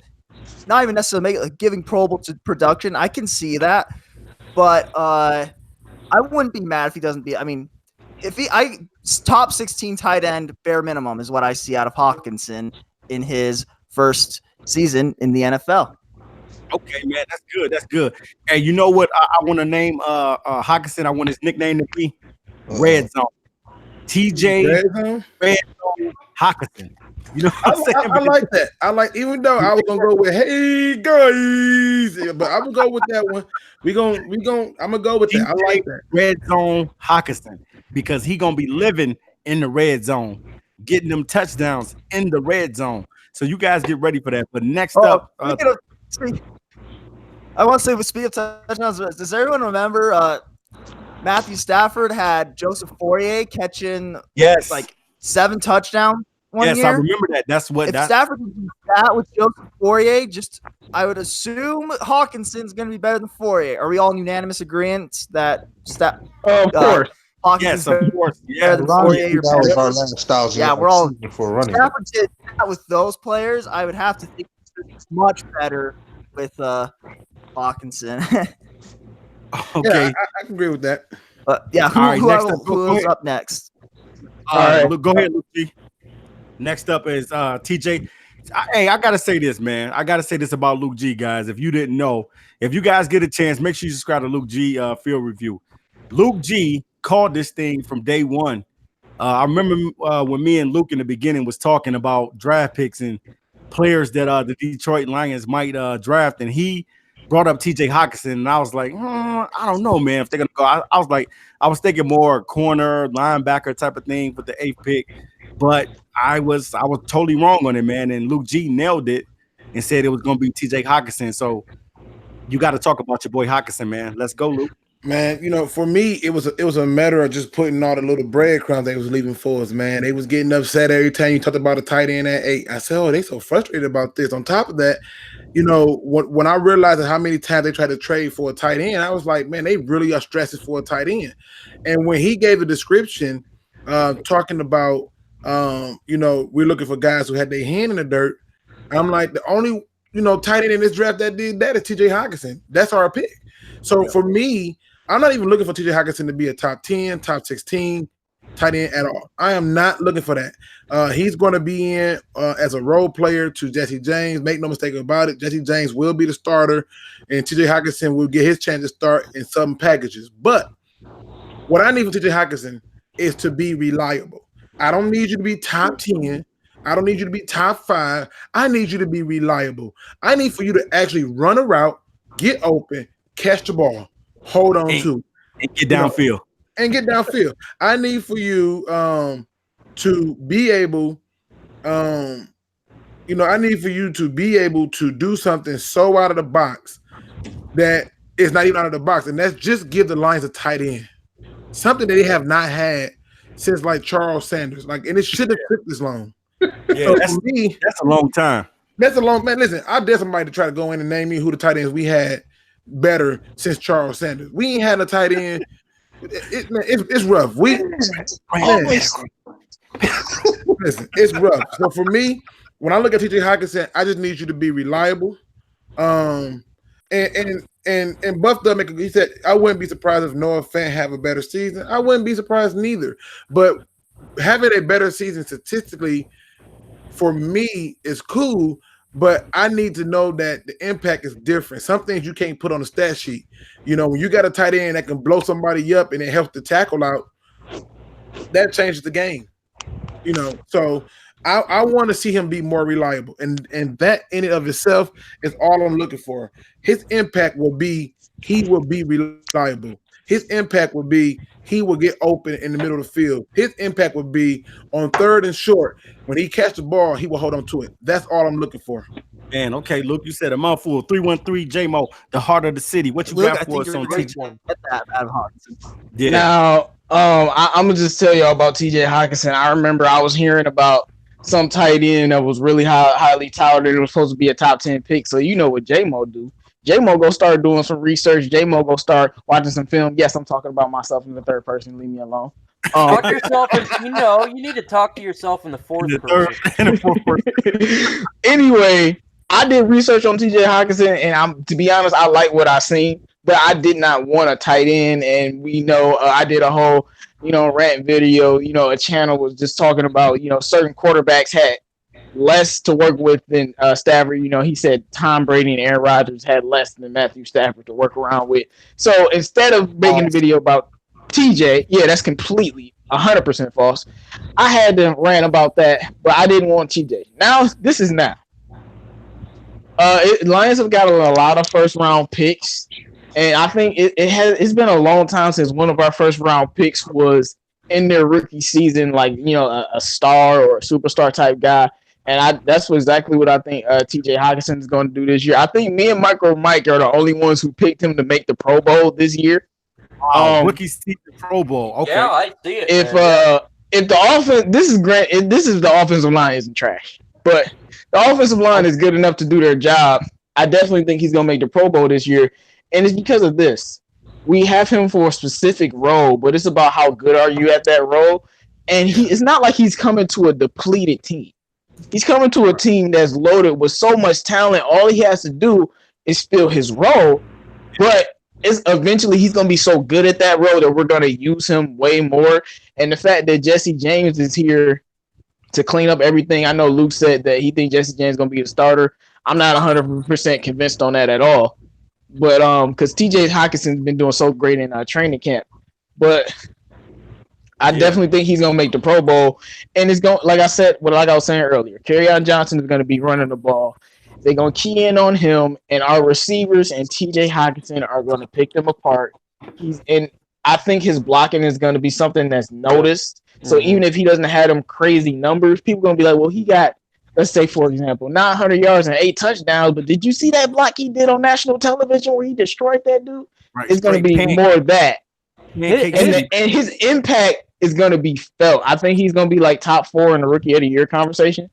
I think his impact is really like you're going to know when TJ Hawkinson is on the field. His impact is really going to be felt like these top tight ends. And I love Jesse James, but I just think we never had a player like this. Stafford, the only player comparable to him, Hawkinson, when it comes to like all around talent is like Megatron, because he's not just a receiver. He can do everything. People so worried about the offensive line and the left guard. Well, I'm saying we got TJ Hawkinson. We can throw him over on the left side, and we will, or the right side. So his impact is just going to be so felt, and I think he's going to be close to leading. Him and Kenny Galladay going to be fighting to lead us in touchdowns. And if he does lead us in touchdowns, then I definitely think he'll make the Pro Bowl. Hey, J-Mo, real quick, I just want to add this. Don't try not to put too much stock into what people are doing in training camp, because you have to understand until we get the pads on and they're going up against, opposing teams, we really won't get a real feel for, exactly what speed they're at yet, because, you're going up against guys who you're familiar with, you're playing against them all the time, and I don't think you should really put too much stock into what's going on in training camp. I think you got to pay attention to what's going on in training camp. It's training camp. And a lot of times we hear about players being great in training camp. They come in the regular season and be great. I remember when we was hearing about Kerryon. I remember we was hearing about Kenny Galladay in training camp. And I had said he was going to be great the moment we got him. So I'm hearing about TJ and Jelani Tavai. I expect both of them to have great seasons. Yeah, but I just think he's better than Jesse James. Okay, what'd you say, PrimeTime? No, I was just saying that I don't think it's improbable that someone can have look really good in the training camp and that translate to preseason than the actual season. But what I want to say is, okay, let's take Tease Tabor for example. A lot of people are praising Tease Tabor because he's looking real good in mini camp and OTAs, and I think I haven't looked at any film on the Lions first training camp today, but he might have looked impressive today. But until you put them pads on and you're going up against the opposing teams, I don't know. I don't know what to tell you about that. You don't know. You don't know what. Well, I'm thinking about it. I'm thinking about it from a different perspective because I'm going by Bob Quinn and his draft picks. I mean, name me the draft pick that was Bob Quinn's that he drafted that was great in training camp and then turned out to not be great. I'm just going by Bob Quinn and everything he's done. So TJ Hawkinson's supposed to be this generational, once in a 10-year tight end, and he's been looking great ever since we got him. So I don't think that he's going to end up being worse because we don't need him on this team. If we didn't have TJ, we would still be a great team on offense, but his role, he is so many other weapons on this team. Yeah, but I think what B is pointing out is the history has shown there have been a lot of people to get that hype. I mean, people know I also like the Seattle Seahawks. I like the Buccaneers. I've always liked it. Those teams that people just love to hate, and then when they come great, people go, "Oh, they're great." But I remember when the Seahawks took Aaron Curry, and all you kept hearing is Aaron Curry's a killer. He's a stud. And the first 4 games, I was thinking to myself, who's in that camp lying? Who let that liar in the camp? And why was he never like banned? Because I'm like, yo, you're not gonna tell me he was doing like somebody lied to me. Like, come on. So I'll give you a couple more recent examples. Remember what they were saying about Antoine Williams and then my man's Reeves Maven. They said they looked good in camp, and then they didn't show up. And one got cut, remember, before the season was over. So it doesn't always mean that Reeves Maven is on the team though. Yeah, he's on the team, but what did he do? Barely. His role on the team is stronger than some other players.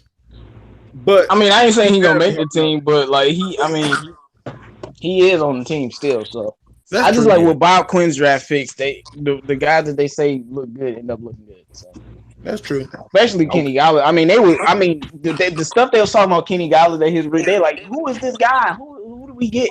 Like all that hype after hating on him for about a month, but all that hype about Kenny Galladay, and then we saw what happened. Yeah, that's true. All right, guys. So, all right, fellas, we're gonna take the table to this way. We got the last question of the night, and we're gonna pretty much this question right here is going to be something that it needed to happen because we were so bad at it, and you guys should already know. So let's go ahead and get into it. All right. How effective will offensive coordinator Darrell Bevell offense be in 2019? Now, the reason why I'm saying this, and before I give the question out to one of the members, the reason why I'm saying this about Darrell Bevell is because last season we know how the offense was last season, and this season we're going to be a different Lions team, and we're going to be we're not going to be predictable. We're going to be unpredictable. So, first person up I want to answer this question is Positively. So, Positively, how effective will offensive coordinator Darrell Bevell offense be in 2019?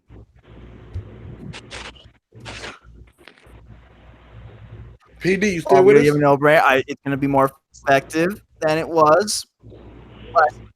Yeah. Hello. Can you hear me? Yeah. Yeah, we hear you. Hello. Luke. J-Mo. Yeah, we hear. We hear. Great. I don't know if you can hear us. Yeah, I'm here. It's We going to here. be more effective than it was last year. Wait, what? Robo positive. Oh, I'm falling out.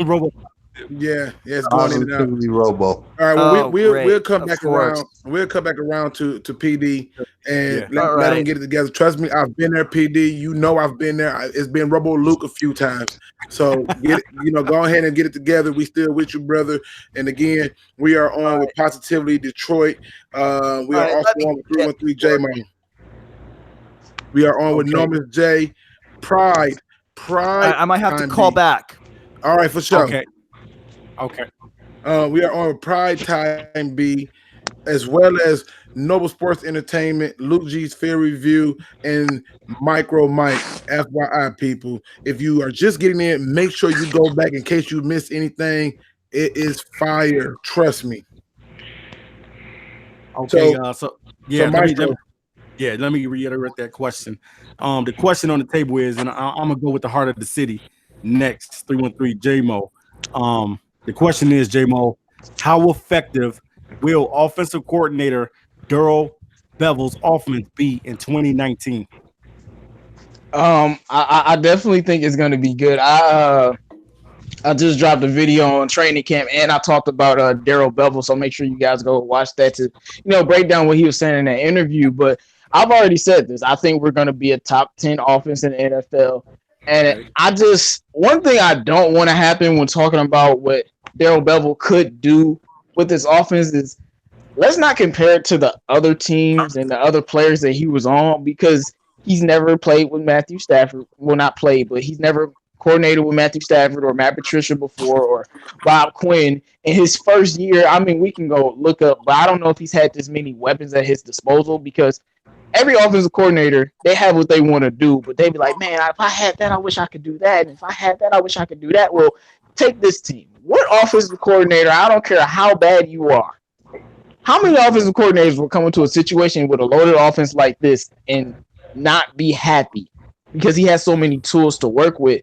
And I think we're going to be a top 10 offense for sure, and that's going to be with passing and with running, because I think we're going to be like 12th in rushing or top 10 in rushing, and then 10th in offense.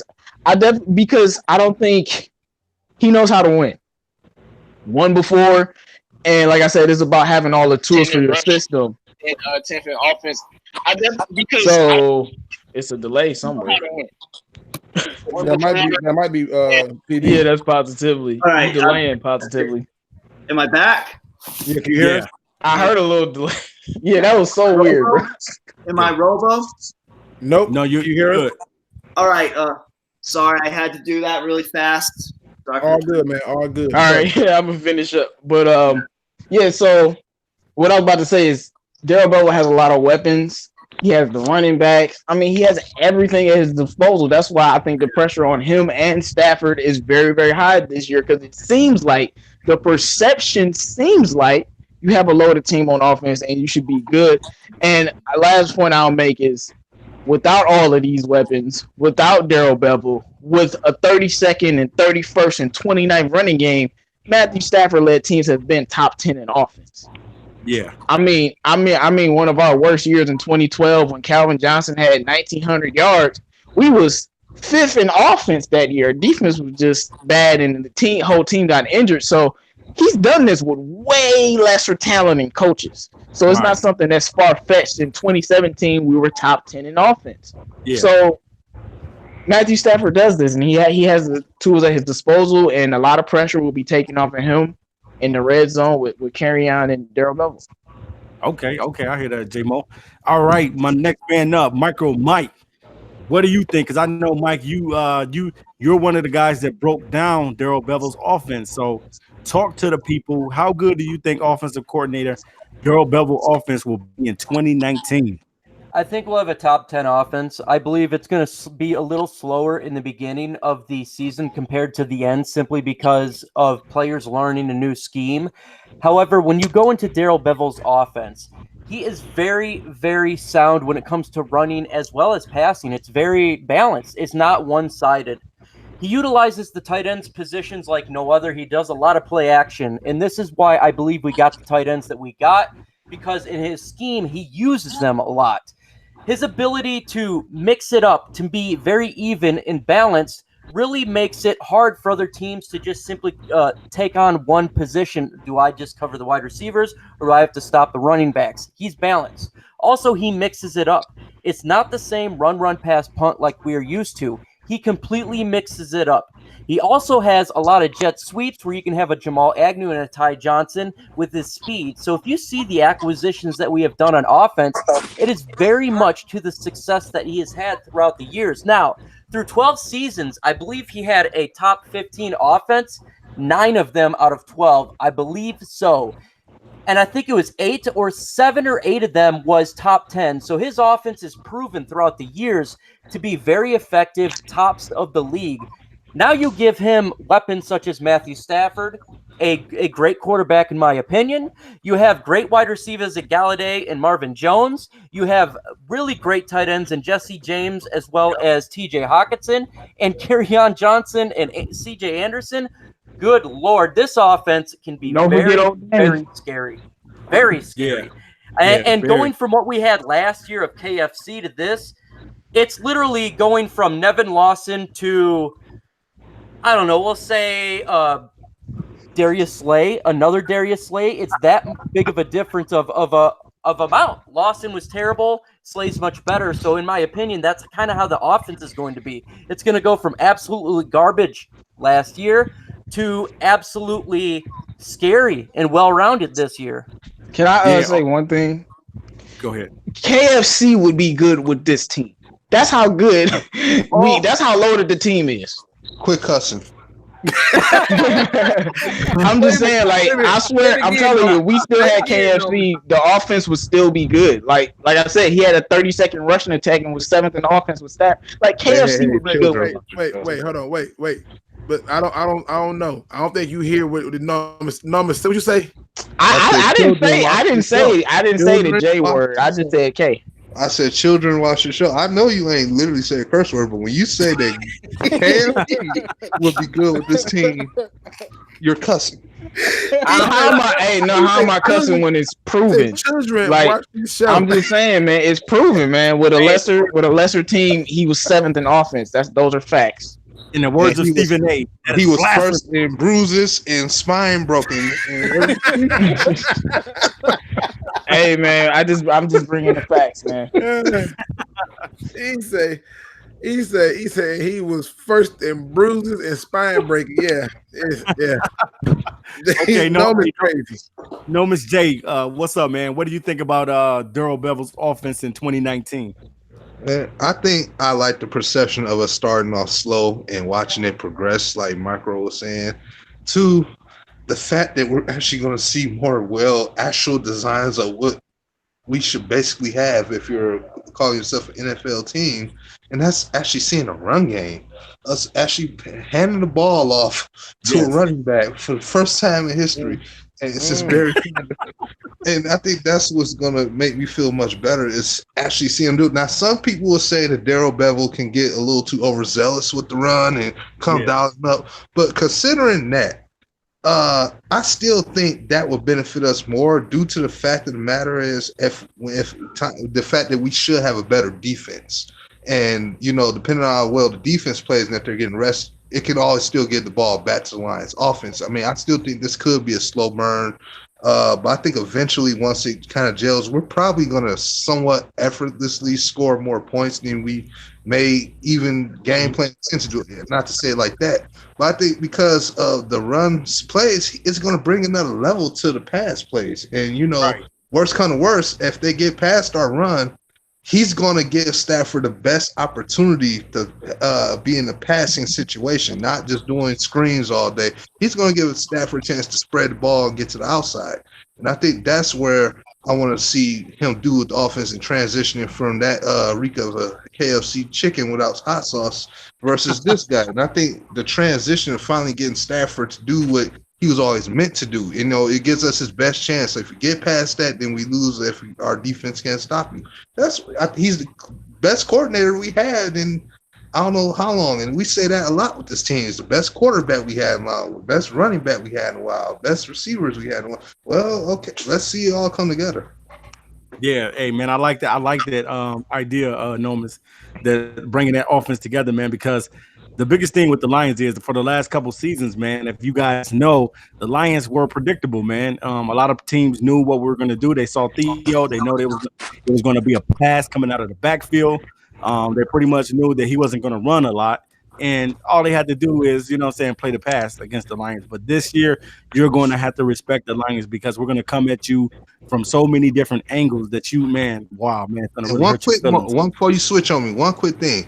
Even for people say again, when I said the whole people just knowing we're going to run the ball, even if people say we get a little too predictable to running the ball under Darrell Bevell, my thing is, depending on how the Lions staff the play with the personnel, can you stop it? Yeah, that's true. So true. Versus if they knowing us coming with a screen pass, and then now they get a better chance to get you on the 1 yard line. Yep, that is true, Nomis. I agree with that totally, man. Prime time, what you got for us, man? Darrell Bevell's offense in 2019. Yeah, before I think what the offense is going to look like, I want to touch on something Nomis has just said. That is facts. And look at the Vikings. Now, we don't have an Adrian Peterson, but everybody know when you had Adrian Peterson, what was going down. You knew he was going to run up the gut and he was going to run over you. And they would stack 8 guys in the box, and they still could not stop it. Now, I don't think we have an Adrian Peterson, but the way I look at it is, look at the quarterbacks that Darrell Bevell has worked with. Are any of those quarterbacks better than Matthew Stafford is? The best one he had? We gotta think. Brett Favre. The only one I can think of is Brett Favre. Yeah, Brett Favre. But that was the old Brett Favre. I think he was like, what, 41? Exactly. Hey, he still almost got the Super Bowl. Right. Exactly. And even then, that defense was special too. But the way I look at it is, he's upgrading at quarterback. And we have a capable running back in Kerryon Johnson, and we have more than capable tight ends in J.C. James and T.J. Hawkinson and Galladay and Marvin Jones. Who can't be more creative with this kind of talent we have on this team? Yeah. So I think what we're going to enjoy more than anything is with Darrell Bevell's commitment to the run. It becomes more effective. That play action is going to be so nice. And look how it worked with Seattle. Seattle has been the top team when it comes to deep balls thrown down the field. And what has the Detroit Lions fan base been clamoring for the past few years is for Matthew Stafford to have more deep balls. And that's going to happen with Darrell Bevell's new offense coming into the Detroit. So that's what I'm looking forward to. Man, that's good, Prime Time. That's good, Prime Time. I really appreciate that, man. Just a perspective. We're gonna go next to Positively. Are you ready, Positively, to answer the question on the table? Believe I am. I believe I am. That question is, sound right? Yeah. The question is about Darrell Bevell's offense in 2019. How good do you think it'll be? I mean, it's gonna be better than no, it's gonna get mad. It's gonna be better than it was with KFC. It's a no-brainer. It has to be better than it was with KFC. You know, like he's gonna utilize. I love what Darrell Bevell says every single time. Okay, well, in all honesty, with everything that we're saying, I'm on a wait and see still. I expect it to be effective. I expect it to be effective. That's the most important thing. I expect it to be effective. I think Galladay should take another step up. Stafford should have a career season, even if it's not his best statistical career season. He's gonna be thrown to open receive. Receivers are gonna get open. Bevell will. I find it hard to believe he's not going to be able to scheme players open better. Like KFC just didn't scheme anybody open ever. He didn't. Like every completion, Stafford had to be like pinpoint accurate. He like had no easy completions last year, but this year I think he's gonna have a lot more of them easy completions. And go ahead, Positive. Oh yeah. So yeah, there's just that, and then Kerryon, as long as he stays healthy, the running game is the key to this whole thing. I mean, like seriously, if we don't have a running game, then we're screwed. Yeah, we're screwed. Up. Like we're just gonna be the same thing. Oh, Stafford sucks, Stafford that, and it's all about the running game. That's what this all comes down to. And I believe Darrell Bevell. I mean, I don't think we need we just need to rank in the top half of the league and run. I understand totally what you said. You guys hear me? Yeah, I can hear you. Yeah, okay. So yeah, and I agree with that totally, man. The offense, definitely, man. I think that it's going to be key and vital to us being able to run the ball. That's going to be the central focus of this team this season. Even though we know that the team is not going to just be run game only, it's going to be a balanced attack, and that's something that we need for Matthew Stafford to be able to take the pressure off of Stafford. You know, you don't want Matthew Stafford throwing the ball 60 to 70 times in a game. You want the pressure to be relieved off him, and you want to have some running backs that can get down the field. You know, you want to see Kerryon Johnson breaking off 20, 30-yard runs, 40-yard runs. You know what I mean? Even if he's not hitting a home run all the time, you want to see him break some big runs and be able to ease the pressure off the offense. And having a good running back is key and vital. For sure. Next up, Mr. Luke G. What do you got on Darrell Bevell's offense? Dion? Right, we got Dose of Dion in the building, man. Welcome to the show. Hey, what's up, Dose? You know, you're a little bit late, Dose. Hey, we ain't gonna judge you, though. We ain't gonna judge you. We ain't gonna judge you, Dose. You know, but for me, you know, and it follows up to a question Top Tier just asked. He said, "What's the first play you calling?" And it's a dive. I want teams to look and be like, "Oh snap, they not playing. They really serious about running this ball." What I expect to see from Darrell Bevell is a team who offense probably gonna finish somewhere like 19 to 21, right? That's how I feel. But what I want to see is adjustments in the game. I want to see balance in the game. I want to see usage of the tight ends. I want to see more creativity in the run game. If I can get those things, I can care less about the rest of it. We can get a nice ways with a 21 ranked offense. I've seen how far we've gotten with the number 3 passing attack in the league. So that's true. I just need to see. You said a 21 ranked offense? We can get a lot. Listen, with that defense, if that defense hit the top 10, we get a 21 ranked offense and we have balance, we can go a long ways. It's about balance. I don't care if we have the number 1, number 2, number 3 rushing attack. At this point, just in his first year, I need to see that Darrell Bevell has, you know, his time off in that year has been in a lab with a pen and a pad trying to come up with new stuff. I need to see more creativity, and I need to see more balance and continuity in getting the ball to the tight ends. That's what I believe we should see and will see out of a Darrell Bevell's offensive coordinated offense. Man, yeah, that is awesome, man. That's one of the biggest.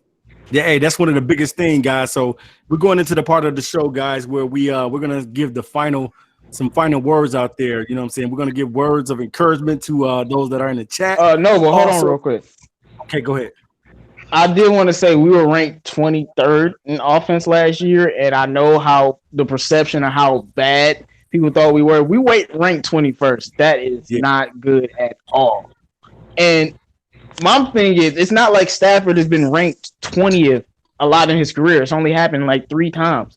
Every other time he's been 15 or higher. So the standard for him is much higher. I don't think Darrell Bevell is going to come here and give us a 19th ranked offense. I just can't buy that at all. But I think we would be much higher. Keep in mind, J-Mo, my thing is not the ranking.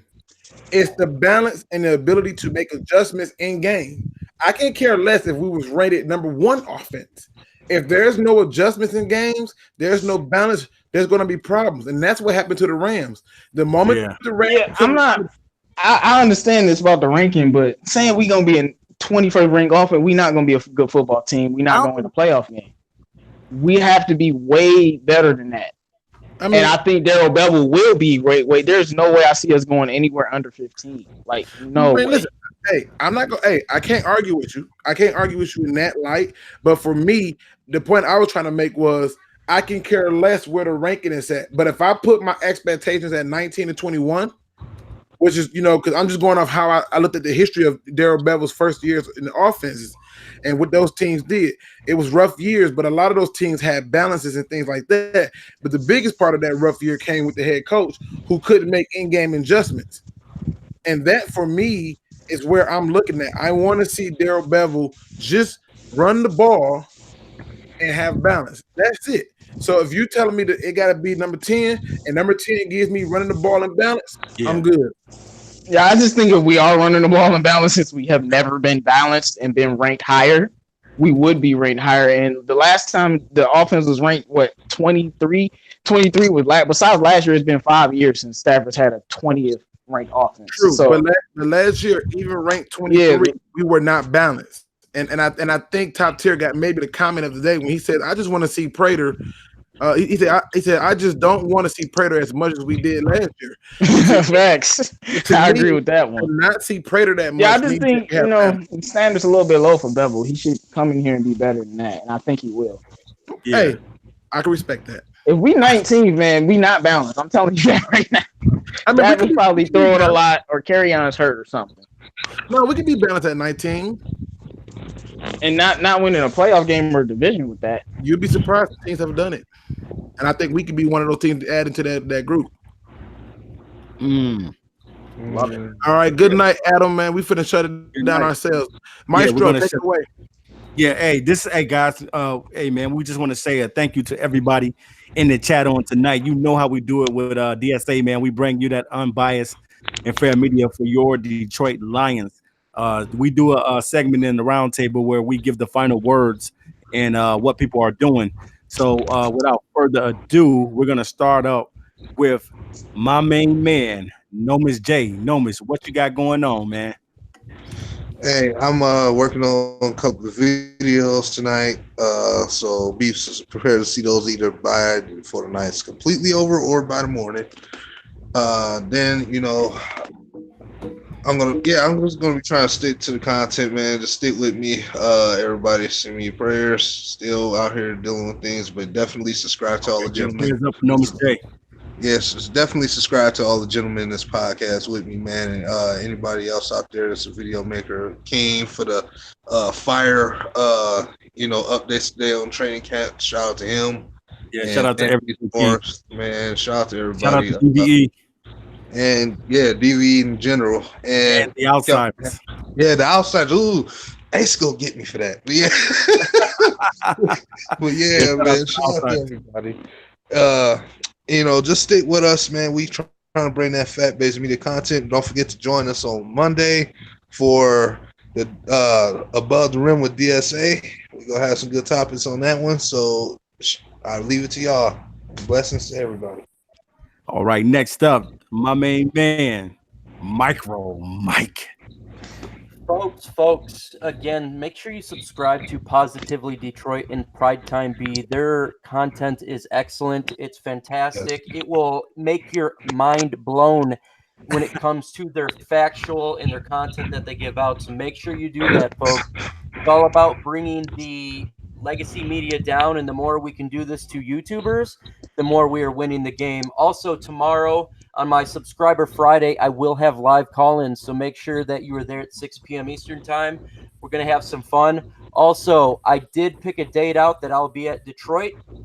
Go ahead and DM me if you want to know specifically times and dates, and it's going to be fun, man. So thank you very much. Okay. Also, we had a special guest on the show tonight, Prime Time. So what do you got to say to the people, Prime Time? Hey man, I just want to say thank y'all again for having me on. Like I said, I've been wanting to be a part of this discussion for a while now, so I was really glad to get on.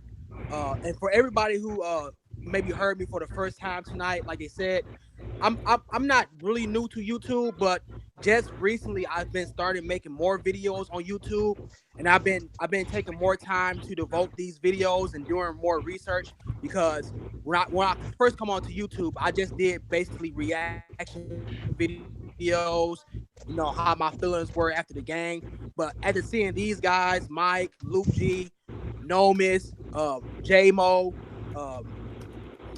everybody, man, I Noble, everybody, Positively, after seeing King, after seeing everybody do these breakdowns, it made me want to step my game up.